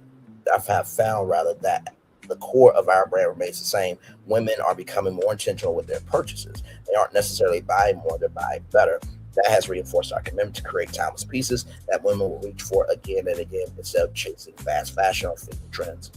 What has that experience taught you about business? It's taught me that adaptability is one of the greatest assets an entrepreneur can have. Markets change, consumer habits evolve, and unexpected challenges are inevitable. Rather than resisting change, I've learned to listen closely to our customers and let their needs guide our decisions. It's also reminded me how strong brands are built on trust, not trends. If you consistently deliver quality, authenticity, and exceptional customer experience, people remember that. Relationships ultimately outlast marketing campaigns. How have you been able to communicate to customers that luxury is worth spending on? For me, luxury has never been about logo or price tag. It's about craftsmanship, confidence, and longevity. I want our customers to feel that every detail, from the fit and the fabrics to the packaging and overall experience reflects genuine care. When a woman invests in something beautifully made that fits well and makes her feel confident, she's investing in herself. We also encourage thoughtful purchasing. Instead of buying multiple pieces that won't last, invest in a few timeless essentials that you'll love wearing for years. That's a more meaningful, often economical approach to luxury. Aside from the quality of the product itself, what would you say consumers expect from a luxury brand? Today's luxury customer expects authenticity above all else. They want to know the story behind the brand, understand its values, and feel a genuine connection with the people creating the products. They also expect consistency. Every interaction, from browsing a website to opening a package to receiving customer service, should feel intentional and elevated. Perhaps most importantly, consumers want to feel seen.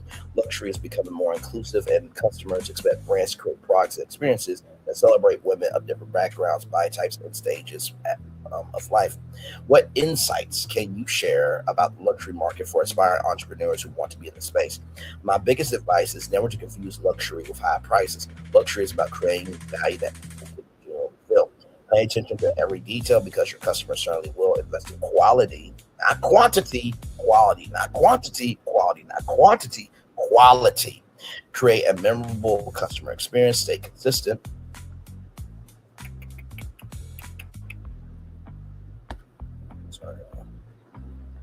It does that sometimes on this side. It'll jump to a whole, it'll jump back up to the top. Stay consistent with your brand identity in the luxury space. Reputation is one of your greatest assets. It's built over time through consistency.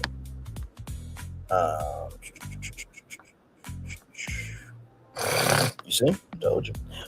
Through consistency. Most importantly, build a brand with purpose. Consumers today are incredibly thoughtful. They want to support founders who have clear vision, authentic values, and a meaningful reason for creating what they do. If your mission is genuine and your products reflect that mission, you're creating something that resonates far beyond a single purchase. Well, sister, I listen. You got my support. Listen. And God bless your husband, because he's a blessed man. But sincerely, though, this is beautiful. And, I never really thought about luxury in that way. Lexus, right? They would do the Uptown Hollywood honors thing every year. And, you know, black people save Cadillac. I don't know if y'all know that. Shout out to white boy George, who he can always come to Cookout. He's always being good people to us. And that's the thing we got to recognize. That luxury is a elevation of being able to appreciate yourself in the highest degree, right? And the fact that, well, white people got all these brands of luxury, black people should be able to experience luxury too. And this is the thing. We ask for more, but yet we attack the process of how more is being created. We're the only culture that asks for more, but then we attack the process of how more is being created. We're the only culture that asks for more, but then attack the process of how that more is being made. So let's see the website here. Ooh, chat. Y'all saw that lingerie? Ooh. Chat. It is nothing like a fine black woman in the morning. Jesus. Woo. Amen. Praise him. Hallelujah. All you saw that, right? All the hips and everything. Yeah, we like that around here. Amen. Praise him. Hallelujah. So we are going to go through the website. Because y'all know how we do, how we roll, how we get down. When we promote black business, we show everything. So we got Lacey for $75 there. I'll say less. Lacey dress. So Lacey is $75. Lacey dress is $89 here. Miss Pretty is $60. Heartthrob, $60. Sleep shirts, sleepwear. I believe that this is the founder. Good Lord. Ooh, Lord. If I'm the husband, I just go to the website just to see it. You know what I mean?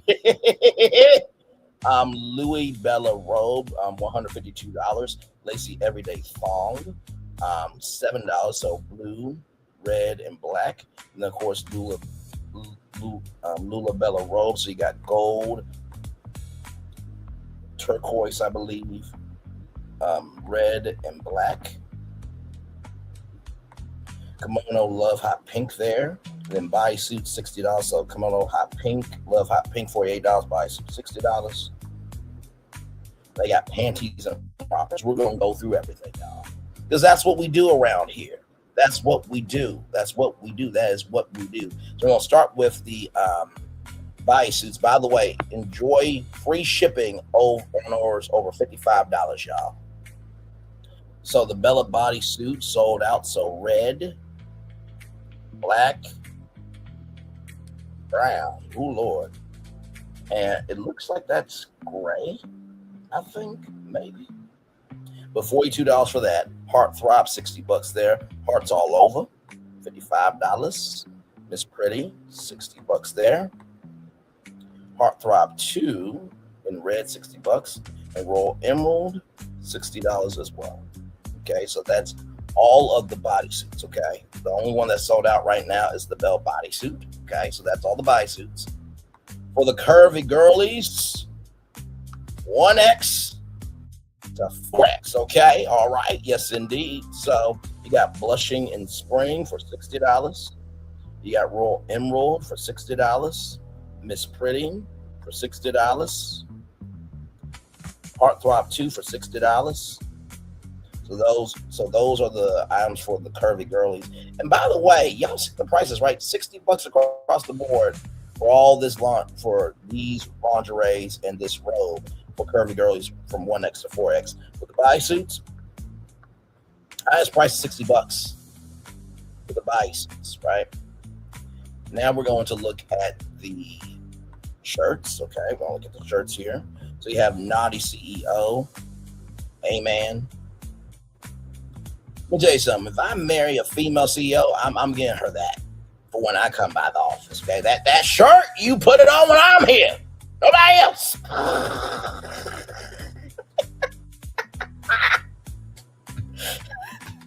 Listen, I don't believe there's nothing wrong with a husband working for the wife. Listen, if everybody's bringing an income, and guess what? I remember Tabitha Brown being able to retire her husband. let's be grateful that there are women who still want to do good things for men, just like there are still men who want to do good things for women. And not to mention, too, some men actually want to be supportive of their wives. Like, I don't get it. Like, we want people to support women, but yet when they support, it's called simping. What we doing here? A girly satin sleep shirt pink, $60 here.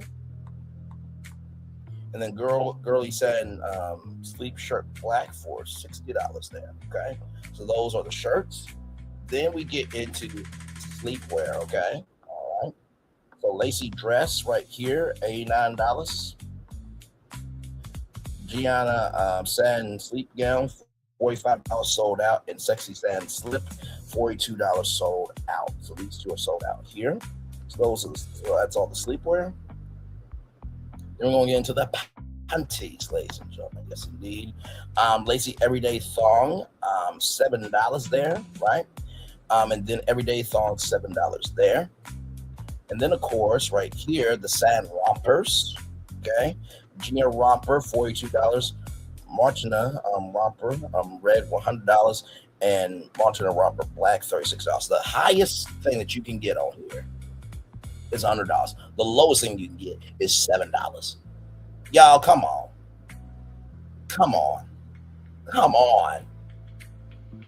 And this is created by a black woman.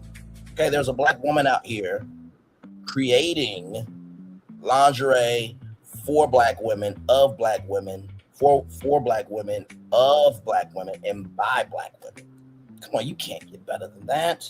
Let me see if they got a YouTube channel. I'm sure they do. And don't worry, y'all. I will post the link to this in the live chat so that you guys are able to get it. What the? Why is it saying 6 a.m.? What the hell? Give me a moment, y'all. I'm so sorry. I did not see that, y'all. I was making the shows this morning. I just noticed that, y'all. 6 p.m. Let me change that.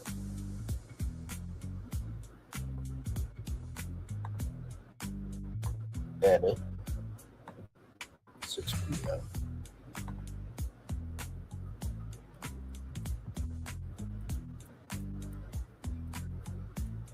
There we go. All right, y'all. My bad. So that show's been updated for 6 p.m. The Disney Pop Century Resort and Resort Breakdown Town Hall. Okay, I was about to say, like, what the hell?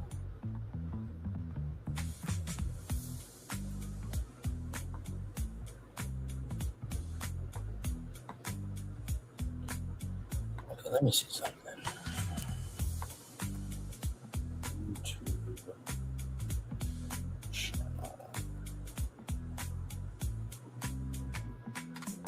Okay, so there's a cosmetics brand, but I'm not seeing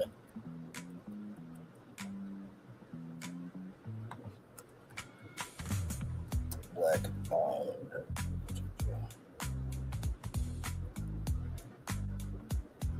Okay, it does not have a YouTube channel. Let me just show y'all this here, okay? It does not have a YouTube channel, right? But it does have a Instagram, right? So let me show y'all that. Because anytime we can get their social media up, that's what we want to do. So here it is here. So this is the brand right here. So just show y'all here. Okay. Like I said,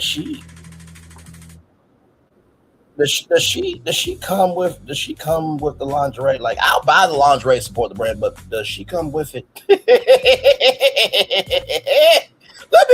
I need to stop playing. But no, I truly love being able to showcase what we can be as a people. It's really, really a beautiful thing. So let me drop this link to bellateer.com, y'all. So shout out to Angelica Whaley for doing this. A great brand. I said nothing but light, love, and prayers to this great company. So there it is there. If you guys want to go there and buy some black-owned lingerie, okay, listen. I showcased Jay Nolan's, stuff for years with Melody Cherie. I pray Jay Nolan, Jay Boland rather, is still doing it. I actually saw a photo of him and Millie Chun. Millie Chun, that face card, darling. Woo, jeez. I don't say Millie Chun leave for no damn reason, but I think she's married, sadly. So. I know, brothers. I know. We will commiserate at the Thickalicious Church of God in Christ Gospel Baptist Church this Sunday. I'll see y'all for service at 11 a.m. All love to Millie Chun. Like, comment, share, subscribe to Millie Chun TV, everybody. All right, let's keep going, everybody. As you guys know, the Howard University scandal is still going on here. So shout out to W Top News here for this update here. Howard University interim president says more than 200 students re-enrolled, 502 who received email. Howard University interim president Wayne Frederick told WTOP on Wednesday more than 200 students have been re-enrolled of the 502 who received an email last week informing them that they had been unenrolled less than a month before the start of classes. Frederick joined WTOP's Mark Lewis to talk about the university's response to controversy and why it happened in the first place. Listen to the full interview and read the transcript below. So we're going to read the transcript here. The transcript below has been lightly edited for clarity. Mark Lewis, can you tell us about how many students are now back at the school officially? Wayne Frederick, just north of a couple hundred students have been re-enrolled for a variety of reasons. Primarily, despite being late, there was misunderstanding about what the 50% payment on the outstanding balance was. In some circumstances, documentation for scholarships and other type of aid that they had, they were able to show us. Although it was late, we decided to offer those students an opportunity to join us in the fall. All 502 will be having full ride scholarships. Okay? All right, moving on. Wayne Frederick. Mark Lewis, now do you think there's a resolution here for the majority of the students who were affected? Wayne Frederick, there is a resolution for everybody. I don't like this statement. It's stupid, it's asinine, it's just gutter behavior. There's a resolution for everybody, and that resolution includes some of the students. As I said, more than 200 of them will be with us. Unfortunately for the other students, they won't be able to join this fall. But we're offering them a resolution that includes the ability to transfer to defer their enrollment, or they choose to enroll elsewhere. That we will help them any way they can to get them to wherever they want to be. Bruh, like, see, this is why I want to be wealthy. Hey, Wayne Frederick, all them going to Howard for free. I'm paying it. End of story. Take that retraction out, or I'm going to take your ass to court for doing these students wrong. Click. Now, I know some of y'all brailing. Do you not have no class distinction or grace about yourself?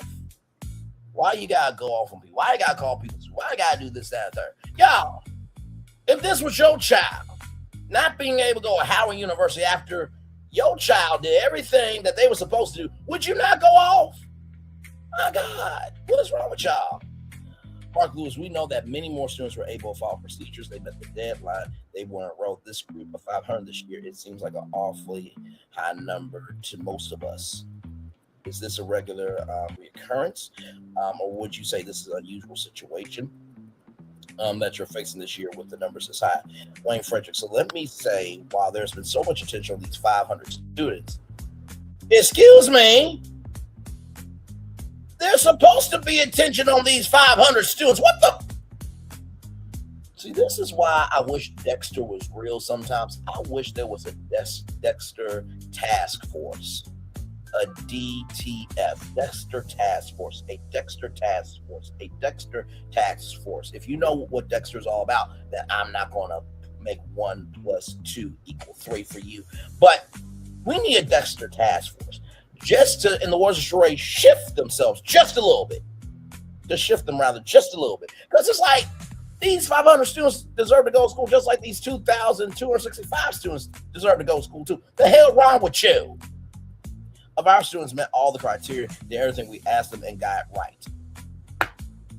So you're elevating the other students, but down these 500 students like they didn't do nothing right. Okay.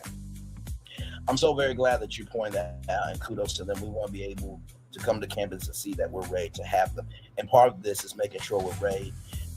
And part of this is making sure that we're ready, making sure that everything's in place. I would say it's not unusual. Remember, let me be clear, as a private institution, we have a very, very high Pell Grant student base, which they have tried to reduce the Pell Grant because of the dumb fuck that everybody else voted for and his administration and his supporters voted for. My God, Jesus, today. Which means we have about 47% of our incoming class coming from lower income family circumstances. We have several students that right now live in homeless shelters.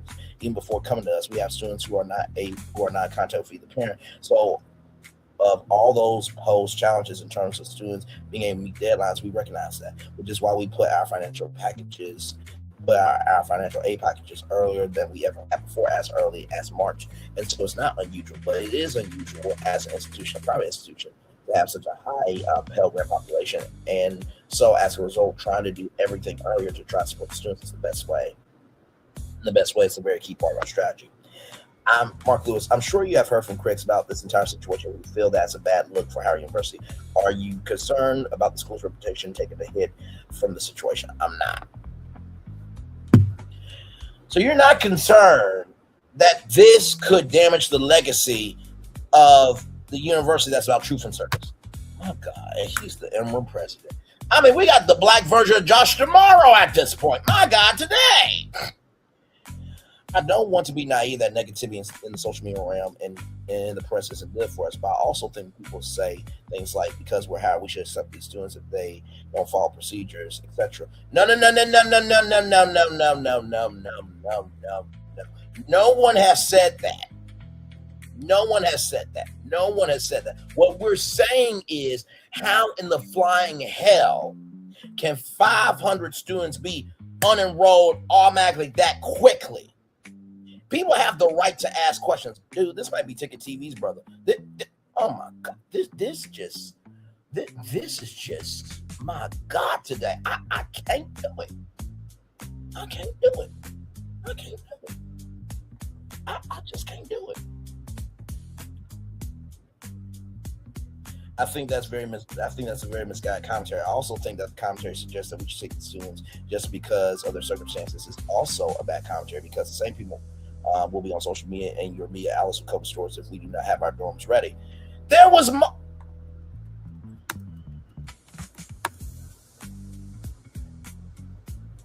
sorry. Do we want to go back to this? Let's do this. Shall we? Here we go. From NBC News, Howard University students protest mold and rodents in campus dorms. Okay. This story came out October 25th, 2021.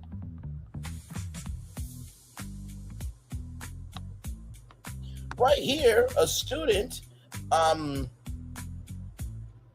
here, check this out. Many students have reported to the university and shared on social media mold in the dorms, Wi-Fi connection problems, dining halls infested with rats and roaches, and unresponsive administration. Let me repeat that 2 more times for Wayne Frederick, since his Mitch ass don't want to just own up to the fact that there's something not sweet in the Kool-Aid here. That there's something sweet in the Kool-Aid, rather. Many students have reported to the university, shared on social media, mold in the dorms, Wi-Fi connection problems, dining halls infested with rats and roaches, and an unresponsive administration. Many students have reported to the university and shared on social media mold in the dorms, Wi-Fi connection problems, dining halls infested with rats and roaches, and an unresponsive administration.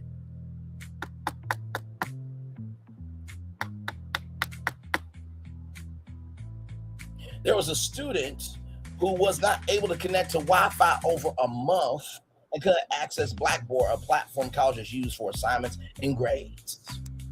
So, sir, shut the fuck up, disrespectfully, okay? Sincerely, disrespectfully, right?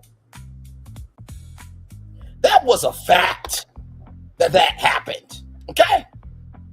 That wasn't just media outlets covering that because they want to be an asshole to Howard. No, that happened. What you want me to do? You saw the thumbnail. You know my voice is damn it. You know why you're here. And the words of Roland are, if you do good, I'm going to talk about you. If you do bad, I'm going to talk about you. But either way, I'm going to talk about you. So stop the cat. But I bet you this much, if Kamala Harris was on the campus, she would not be in any place at Howard that has roaches or rats. I bet you that. I bet you she would get her Wi-Fi together so she can do what she needs to do. And I bet you that she would be in no place at Howard that has mold in it. Stop that shit. See, sometimes you got to speak to people right where they are sometimes. If we don't have adjunct faculty to hire to teach the class, etc., and to do that, not knowing who's going to be here on the first day of class would be inappropriate. So, from a reputational point of view, I do think when you look at what we do as an institution, the fact that we continually put quality grads and offer excellent programs, I think that will win the day ultimately, and that people will appreciate over time what we're trying to get this plan done earlier so we can make sure that the student experience here at Howard is the best. Mark Lewis, Dr. Frederick, how can Howard make sure that something like this doesn't happen again and you have to go through a process like this and families are going through weeks of concern about where their students will attend college? Wayne Frederick, well, as you know, it's unfortunate what happened, but yet you elevate 2,000 other students saying they did the right thing and then negate that these 500 students may not have done the right thing when you don't know that. But I also think the silver lining is that people know we are going to hold these deadlines and we're going to communicate as much as we have from March. I anticipate next year we won't have the problem because people will follow the guidelines. It's not like they didn't follow the guidelines this time. You're basically saying that these students who applied are not intelligent with this, sir. 80% of communication is nonverbal. You got to listen to the quiet part that's not being said out loud, y'all. And so I anticipate that next year we won't have the problem because people will follow those guidelines and will recognize as well that for us to plan accordingly, we do take those guidelines seriously. I think people take them seriously and will follow through as well. We will continue to make sure that we also improve our communication. Hire people. Good damn. I cannot. I'll never forget. There was a woman named Pat at Kent State University. I was in Upward Bound. And I said to the Upward Bound students, you don't have to let your professors know that you want more than just a PowerPoint. Because for some professors, they think creativity is a PowerPoint. And I said that, we need more professors. And you know what Patty said to me? You could go back for your master's, doctorate, or PhD, or y'all can hire people with bachelor degrees. And the face she gave me was like, oh, SMH, because I said the quiet part out loud. You got all these people with bachelor degrees who are willing to teach if you just give them a course. Give me a moment, y'all.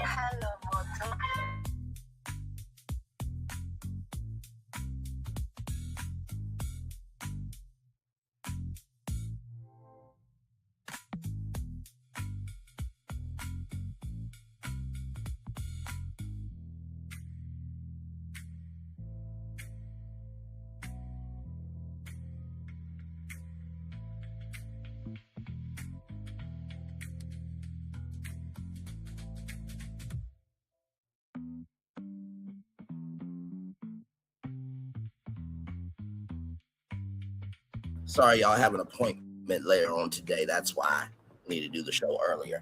And shout out to my mom. Love her, value her, appreciate her, like my dad's and my sister, brothers and sisters as well. Right here, let's see here. Where were we? And we expand them as well, and we give every student an opportunity if they are unable to meet them to meet and try to help. Unable to meet it, to try to help them. Well, like I said before, with this professor shortage, y'all are creating the shortage. There are plenty, like I was saying before my mom called, there are plenty of people with bachelor degrees that if you just teach them, y'all could have people. I would love to be able to teach people what I know, but you gotta move the goalposts. Just because you have a master's, doctorate, PhD doesn't mean you have the soul to understand the industry that you're teaching. The hell? Wendy Williams went to college, got her bachelor degree.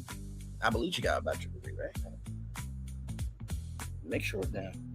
She did go to college. I know she did. Did Wendy Williams graduate college? Did Wendy Williams graduate college? Yeah, she graduated from Northeastern University in 1996 with a bachelor's degree in communication. She says she's always wanted to teach, but she got to get a doctorate, master, or PhD to do it. If you recognize what people have and work with them to build on what they have, we wouldn't be in this ish. Good damn. All right. Finally, our last destination, y'all. And when I saw this story, I'm like, are you kidding me? Are you kidding me? Are you kidding me? All right. So I'm going to show right now this story. This story surprised me from Vanity Fair. Here we go.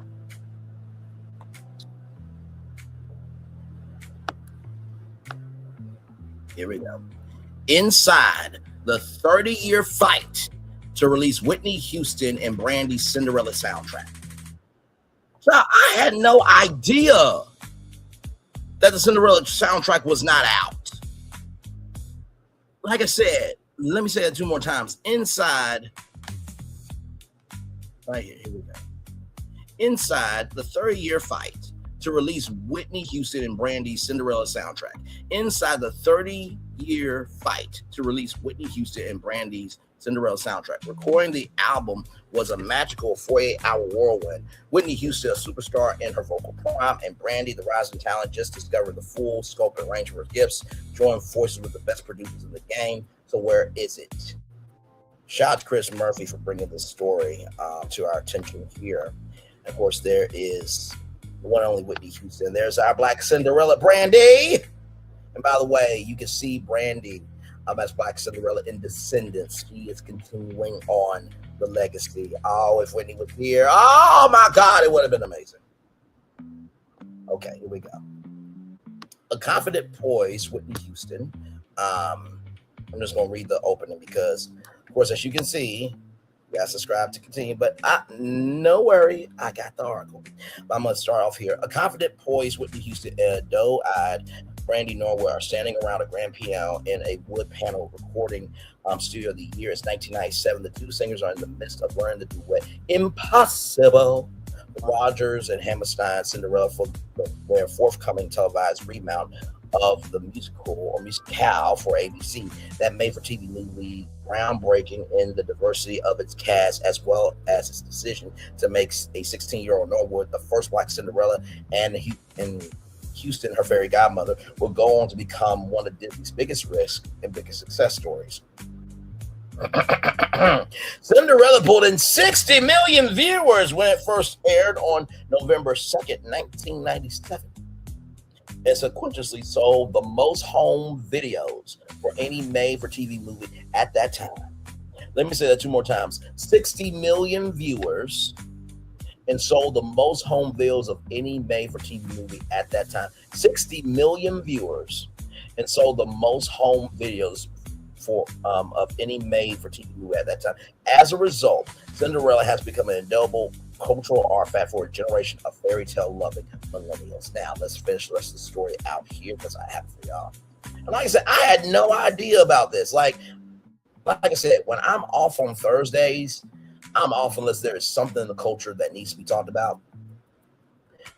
And also, too, on Thursdays, I catch up, right? So I look for different destinations and stuff like that. And when I saw this destination, I'm like, we have to talk about this on the show. We just have to.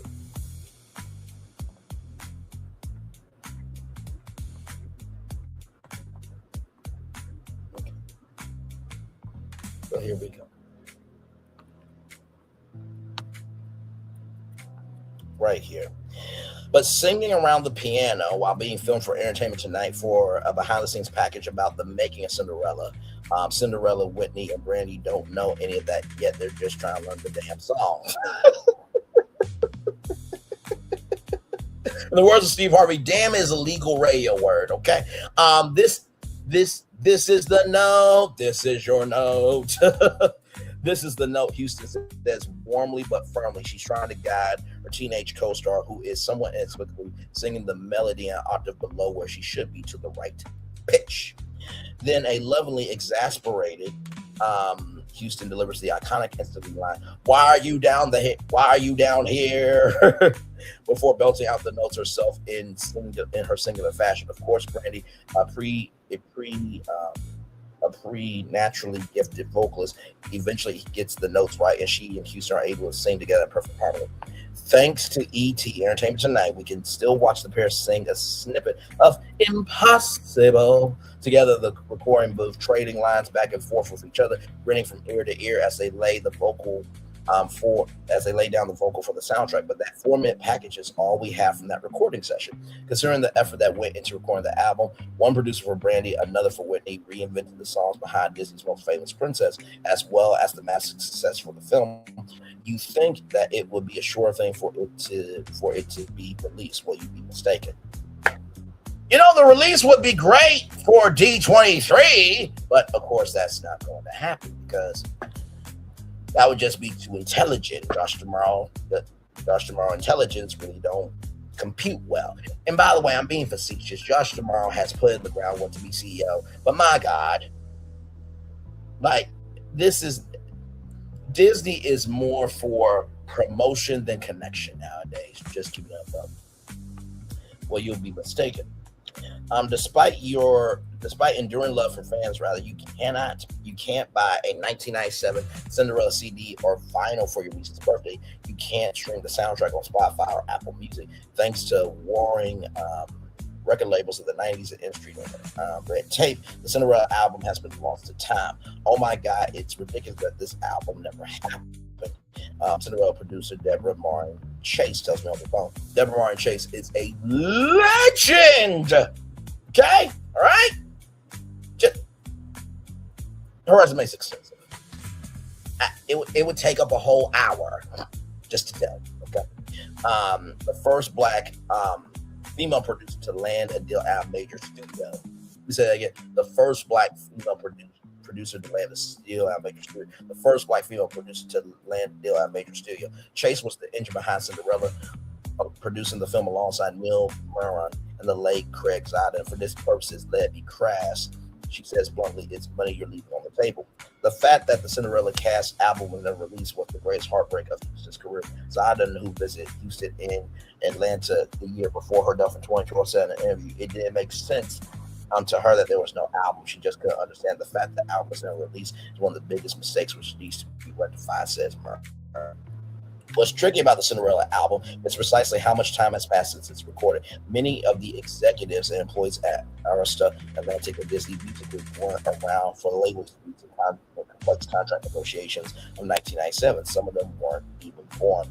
With a 30-year anniversary of Cinderella fast approaching, Houston's greatest heartbreak may have a chance to be mended. In exclusive conversations with Vanity Fair, creators behind the film and recording of the soundtrack said that maybe, just maybe, there's hope for the album's release after all, but it won't be easy. In the 3 decades that have passed, label disputes that buried the Cinderella album in the 90s have only grown more complex as the music industry evolved. Nevertheless, Cinderella producers and Whitney Houston's estate are determined to get the album out to the public. Pat Houston, Whitney Houston's sister-in-law, former manager, and now the executor of her estate, confirmed to Vanity Fair that the lack of the Cinderella album was a great heartbreak of Houston's career.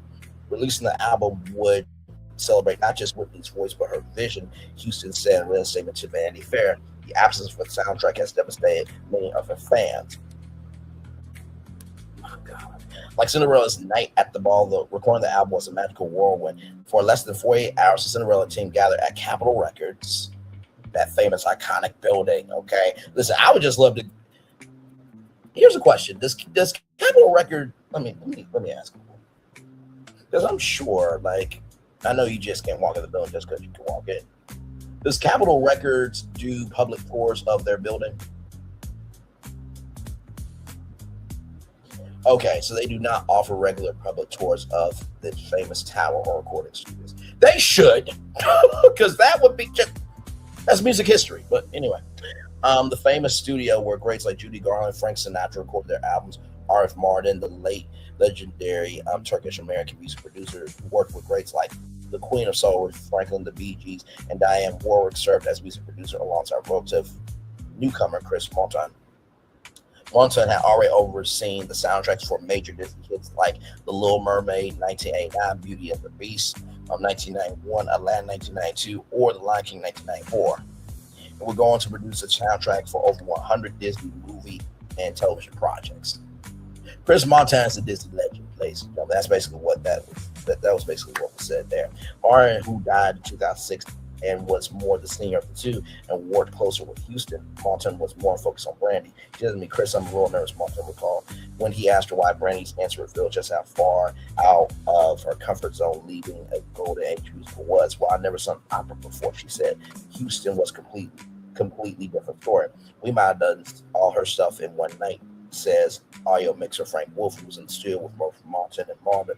Like many divas, Houston had a habit of showing up late. When she was finished, when she was finished, she was finished. She said, "I'm putting my shoes on," recalls Montan. I looked at Arif and said, "Well, what does that mean?" He goes, "She's done." Laughs. When Houston put her shoes on, that means you got everything you're going to get.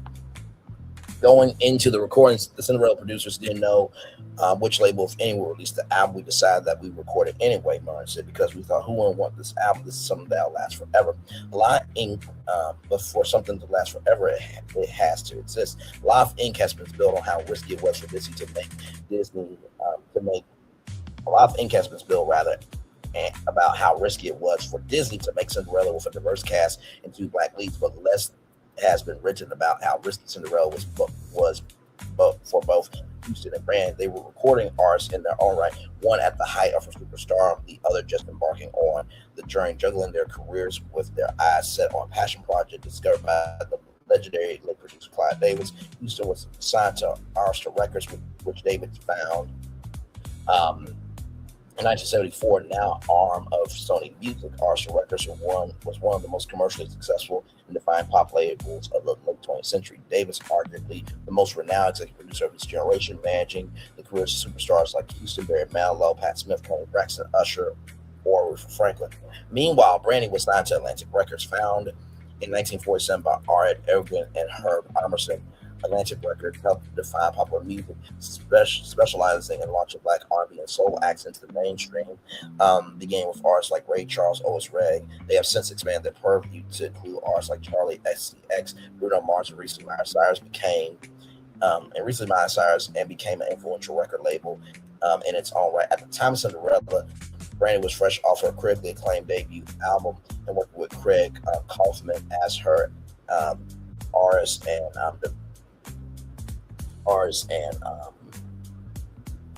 oh my God, isn't that artist in development? No, that's AD. That's AR.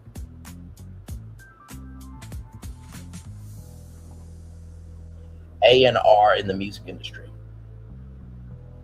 Artist and repertoire, okay. As her artist and repertoire rep, Kalman left Atlantic Records in 2025 as now the chief music officer of Warner Music Group. Vanity Fair reached out to Kalman for comment rather. Given Atlantic's reputation for being able to create crossover mainstream black artists, it's not entirely surprising Atlantic was more than a bit nervous for Brandy, a rising star in the realm of R&B, to drop a classic musical theater album or musical theater album. Atlantic was positioning her as a big R&B singer, and they thought that the album Cinderella would hurt her image and her brand as an R&B artist. Says producer Chase Barron recalls the same tension of fear, which with the kibosh on the album was Atlantic film that it would ruin Brandy's career. Chase takes a deep slice on retrospect, so short-sighted, right? Because Brandy just got her star on the Walk of Fame. So hello. Cinderella producers say that both initially Arista and Atlantic were hesitant to release the album, like Cinderella's stepmother forbidding them to tend the ball. Over time, it seems Davis and Arista Records were ultimately more amenable to the album being released than Atlantic Records. According to Chase, Clive really did take it on. We kept going back to Atlantic, asking them to reconsider. It never went to the real plan stages because it was cut off at the knees, with them refusing to participate. Vanity Fair reached out to a representative for Clive Davis. Clive Davis's estate has not received an answer at the time of publication. Wolf recalls working with Houston when she was in her a little rougher times. It was more difficult. He says, looking back, she never wasn't great. Davis Davis was apparently so gung-ho about getting the album out after previously wanting to keep the album away from the public that he was ultimately willing to let a rival label publish the soundtrack. Cloud, bless his heart, could see the big picture. He was like, this deserves to be in the world. Chase adds. He at one point said, "It can go on Atlantic. I don't care.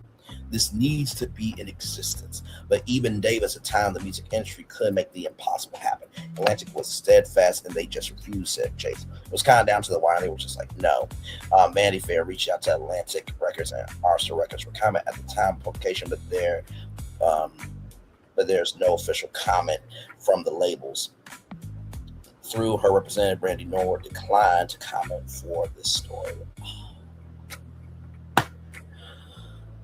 Did Brandy refuse to comment because there was an NDA sign, or maybe it's just too much? The story's out now.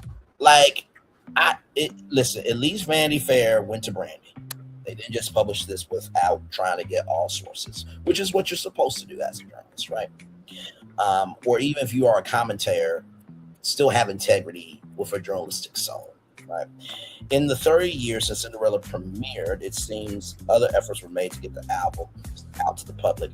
When the VHS tape went on sale, it was gigantic from the first day, on which also reunited the conversation for the album, says Murren, but selling over 2 million VHS videos by 1999 and becoming the highest selling video release of any made for television film at the time. Yes. Becoming the highest selling video release of any made for television film at the time. Becoming the highest selling video release of any made for television film at the time. Still didn't push the needle in regards to the album release. Still didn't happen. So back then, we weren't respected. And now, same story, different players, says Murray. Of course, when Houston tragically died at the age of 48 at the Beverly Hills Hotel, or the Beverly Hilton Hotel in 2012, the pain of not having the album was more visceral than ever. Everyone bumped their heads together, and then it was just put to bed for a while. Says Murray, when Whitney passed away, we kept on thinking, why don't we have this album? So it took Whitney Houston passing away for y'all to recognize that this album should be out for the people. How about the album should just come out because it's good? Good damn. Let's see here. The most recent attempt to get the Cinderella album out in the world happened in 2012, around the 25th anniversary of Cinderella. Sources told Vanity Fair that a potential release of the album was apparently close to getting over the finish line in August, and there was even talk of releasing 1 or 2 tracks individually. But another high-profile Houston project, Whitney Houston biopic, I Want to Dance with Somebody, starring Naomi Aki, was set to come out on December 23rd, 2022. Complicating matters. They didn't want to bump that Whitney Houston biopic that came out. Let me see here. So I want to see.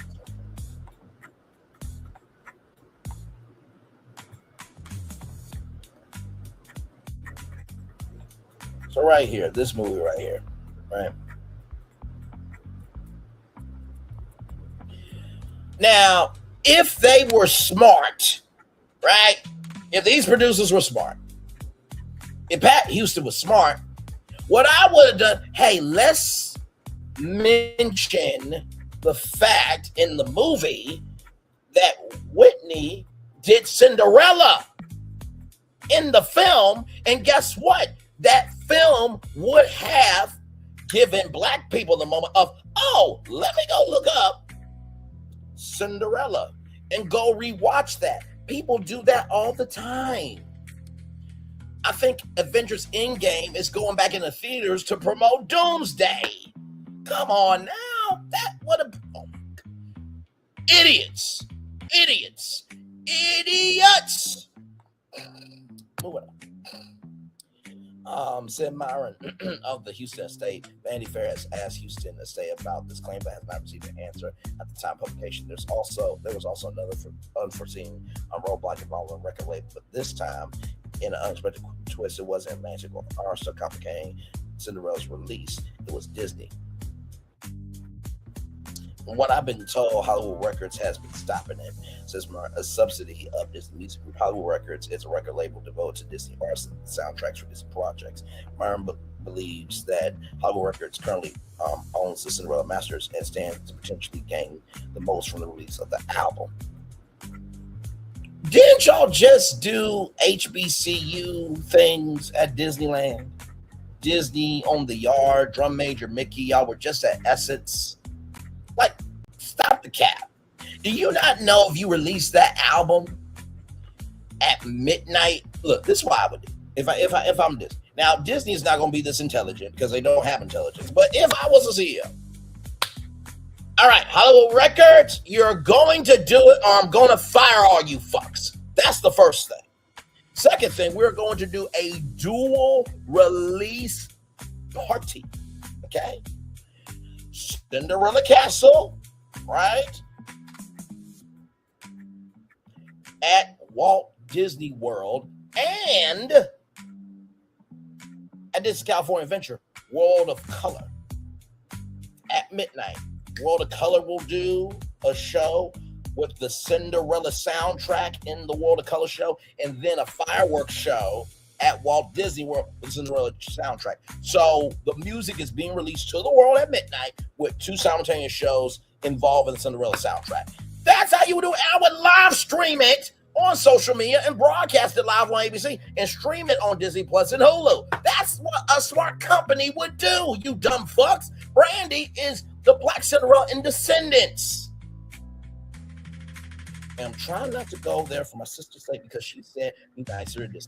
I'm trying, but they're being dumbasses. And I have to say what it is. I got to get ready to wrap up because my mom will be here shortly. So we're almost done. We're almost done.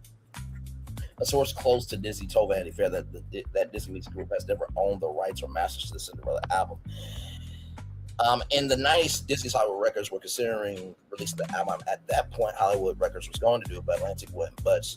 Says Myron, but as the years went on, the music industry transformed. So too did Hollywood Records' relationship with a gem of an album they seem to be sitting on. In November 2022, the Walt Disney Company went through a major shakeup.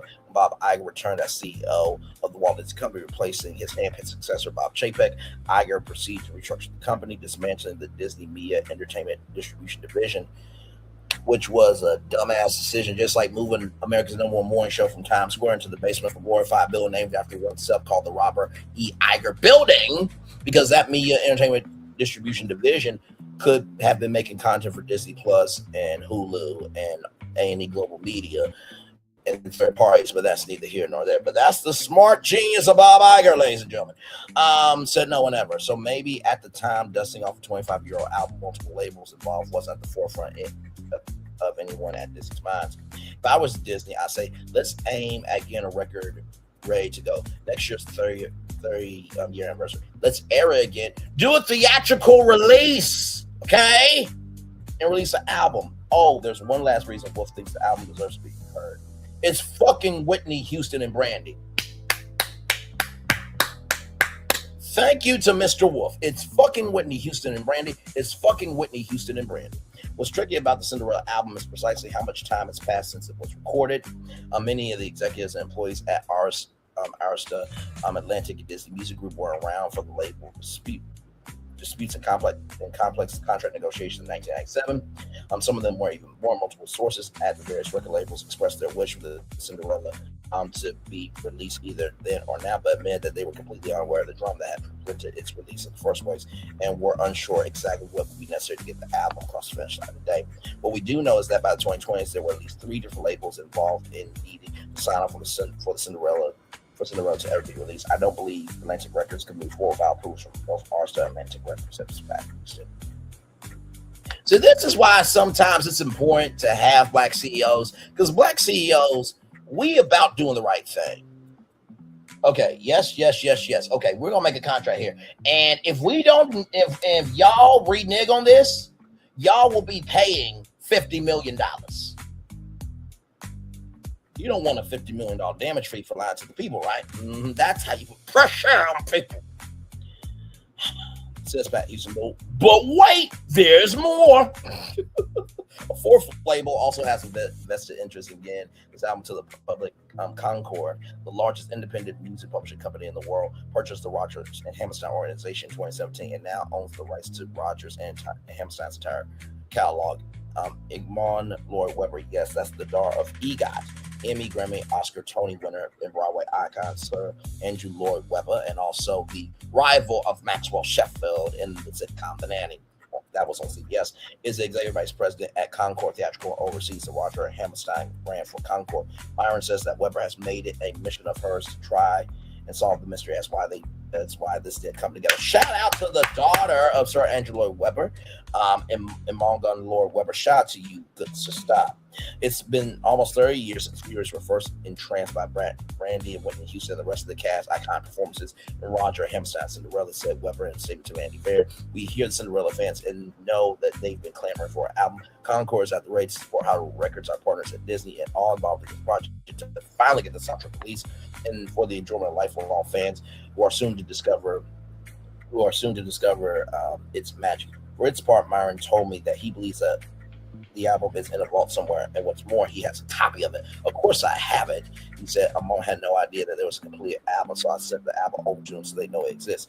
For those wondering why so much fuss we made over an album, when the movie is available to stream, the Cinderella album isn't exactly the same as the movie version. For example, Houston's memorable high note at the end of Impossible, a source told Vanity Fair Houston wasn't thrilled with some of her vocals and intended to re-record a few moments, perhaps.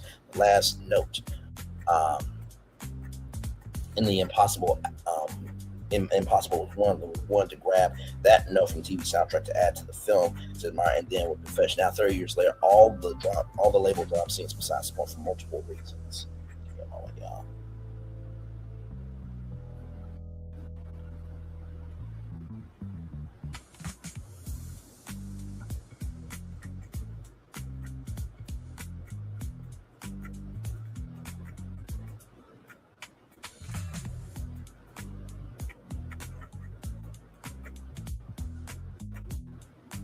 Wait a minute, hang on.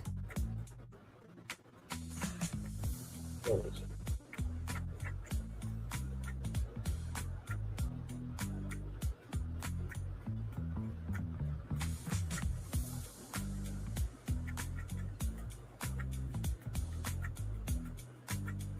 Okay, I got it now. Okay. Hang on, y'all. I didn't get the rest of the story.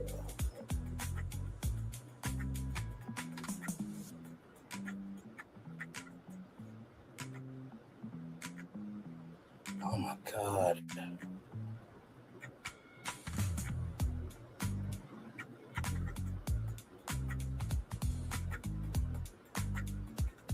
Give me a moment. Because we're going to finish this story. We definitely are. Give me a moment. I'll just gotta do this. Okay, so we were at the now 30 years later, right? Awesome. Okay. Give me one moment, everybody. Give me one moment. Give me one moment. Give me one moment.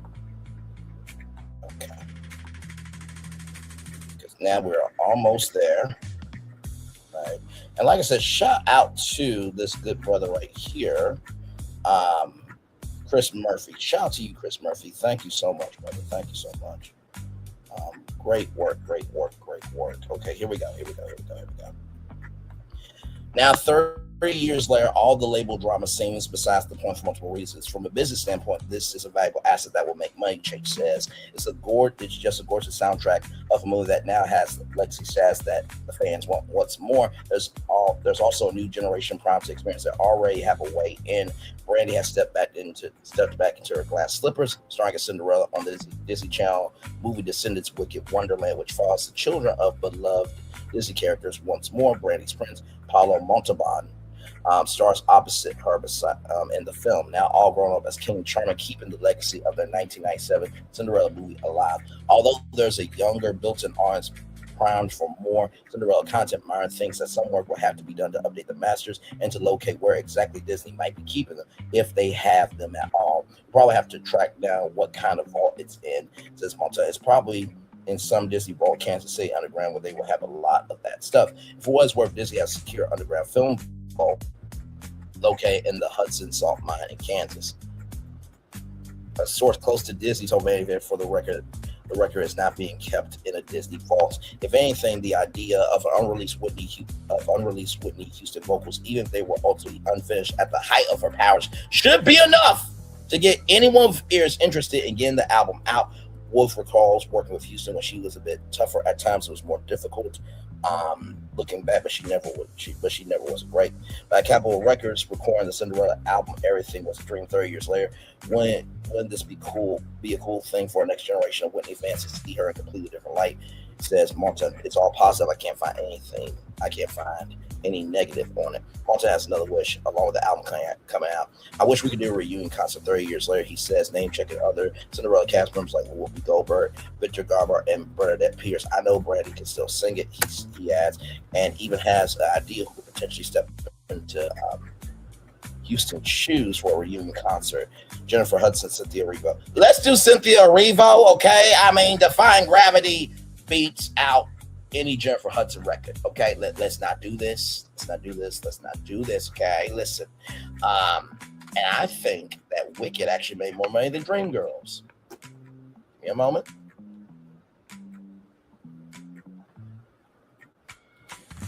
Did the Wicked movies make more than Dreamgirls?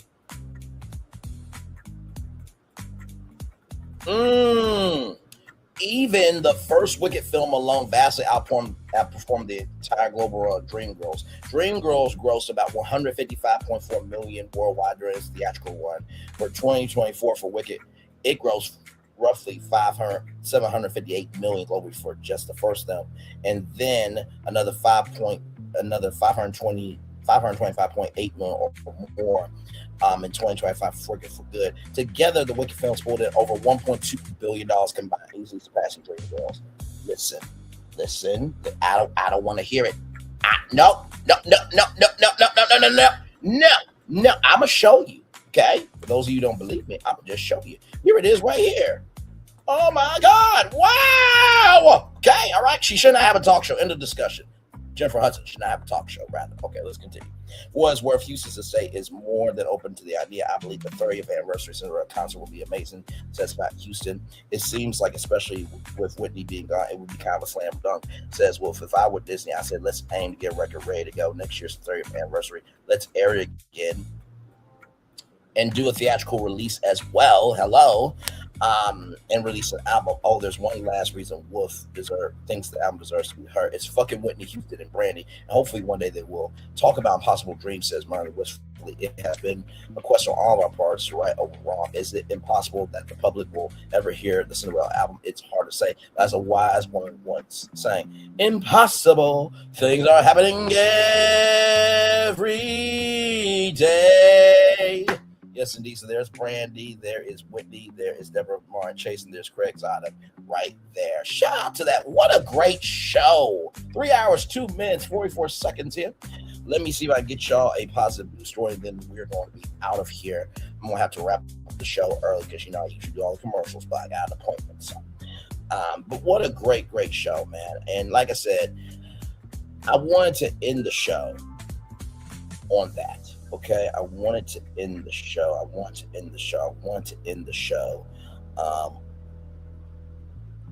that. Okay, so because guess what? It's Friday and we need something good. Okay, so to all the students at Howard, New York is stepping in, but also hundreds of students, but also Governor Westmore is stepping in as well. Here we go, y'all. This is your positive news story of the day.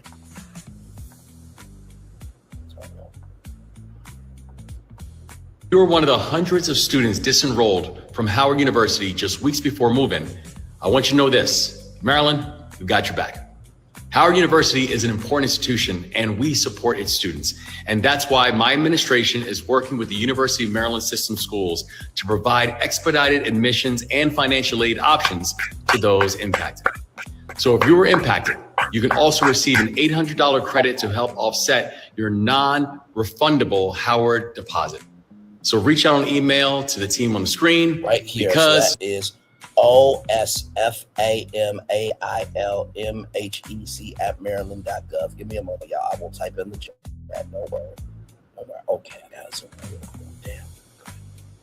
Don't worry, y'all. We're gonna get y'all. We're gonna get everybody together. Okay, so osfamail.mhec@maryland.gov. Howard University students. Let me tell you something. I believe Governor Wes Moore and Jasmine Crockett could be a great president and vice presidential team. I really do. I really do believe that. Yes, we are here and we're ready to help. Amen. All right, y'all, that's it.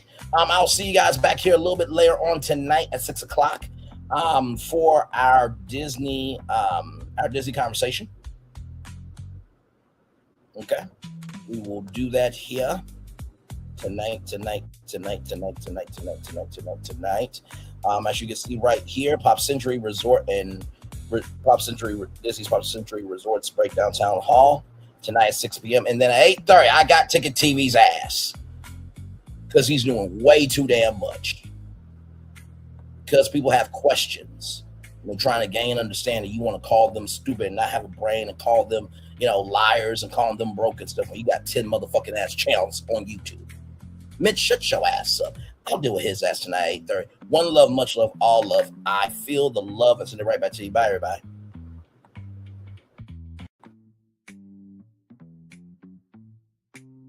I thought I should tell you they've been talking about you. Yeah, they've been talking about you. They've been talking about the fact that they've done everything they could to stop you and everything they could to block you, but you still win. They've been talking about the fact that they have undermined your success and they have tried to sabotage your seasons, but you keep winning. They've been talking about the fact that even though they don't like each other, they get together to try to kill you, but you keep winning. They've been talking about the fact that you were voted least likely to succeed, but like cream, you keep rising to the top. They've been talking about how they tried to burn your world down, but like the phoenix, you rose from the ashes. They've been talking about you. And you know what they say? Oh, she's just lucky. He's just lucky. But no, you ain't lucky. You're anointed. You got something on you. You got favor on you. You got power on you. You were born to win. Now they can call it luck, but it's grace. They can call it luck, but it's favor. But whatever they call it, it doesn't matter, because you know what God calls you? Do you know what God calls you? A winner. I thought I should tell you they've been talking about you. Yeah, they've been talking about you. They've been talking about the fact that they've done everything they could to stop you and everything they could to block you, but you still win.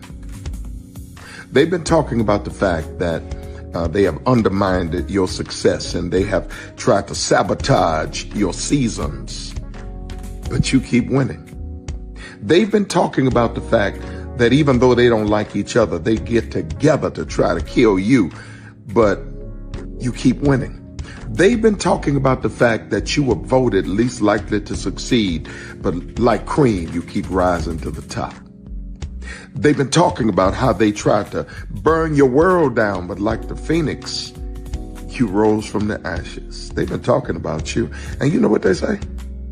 Oh, she's just lucky. He's just lucky. But no, you ain't lucky. You're anointed. You got something on you. You got favor on you. You got power on you. You were born to win. Now they can call it luck, but it's grace. They can call it luck, but it's favor. But whatever they call it, it doesn't matter, because you know what God calls you? Do you know what God calls you? A winner. I thought I should tell you they've been talking about you. Yeah, they've been talking about you. They've been talking about the fact that They've done everything they could to stop you and everything they could to block you, but you still win. They've been talking about the fact that they have undermined your success and they have tried to sabotage your seasons, but you keep winning. They've been talking about the fact that even though they don't like each other, they get together to try to kill you, but you keep winning. They've been talking about the fact that you were voted least likely to succeed, but like cream, you keep rising to the top. They've been talking about how they tried to burn your world down, but like the phoenix, you rose from the ashes. They've been talking about you. And you know what they say? Oh, she's just lucky. He's just lucky. But no, you ain't lucky. You're anointed. You got something on you. You got favor on you. You got power on you. You were born to win. Now they can call it luck, but it's grace. They can call it luck, but it's favor. But whatever they call it, it doesn't matter, because you know what God calls you? Do you know what God calls you? A winner.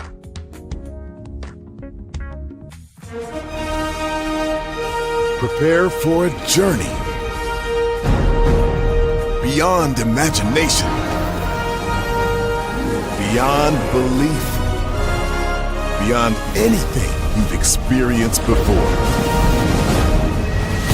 Universal Epic Universe, a new theme park where you'll step through extraordinary portals to 5 immersive worlds. Prepare for a cosmic voyage of discovery, an isle of fire-breathing excitement, a shadowy world of monsters and mystery, new wonders in the wizarding world, and a new way to play. Plus the splendor of a magnificent resort hotel overlooking the park. It's all new excitement at Universal Orlando Resort. A week's worth of vacation thrills with 4 amazing theme parks, a variety of spectacular themed hotels, and incredible dining and entertainment. It's all at Universal Orlando Resort, where you'll find new adventures every day. Explore the astonishing worlds of Universal Epic Universe at Universal Orlando Resort. Because here's the thing, a good streamer can find other content. Because here's the thing, a good streamer can find other content. Because here's the thing, a good streamer can find other content.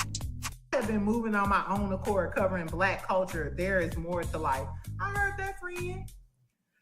Braylon, shout out to Braylon. Make sure y'all go follow Braylon in case y'all haven't. I love your content. I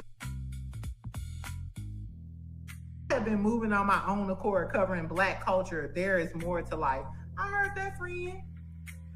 Braylon, shout out to Braylon. Make sure y'all go follow Braylon in case y'all haven't. I love your content. I have been moving on my own accord, covering Black culture. There is more to life. I heard that, friend. Braylon, shout out to Braylon. Make sure y'all go follow Braylon in case y'all haven't. I love your content. Child, Braylon been over there doing his thing, minding his GD business, staying out of trouble, trying to get the folks some positive stuff to talk about, besides lying all the damn time. Child, Braylon been over there doing his thing, minding his GD business, staying out of trouble, trying to get the folks some positive stuff to talk about, besides lying all the damn time.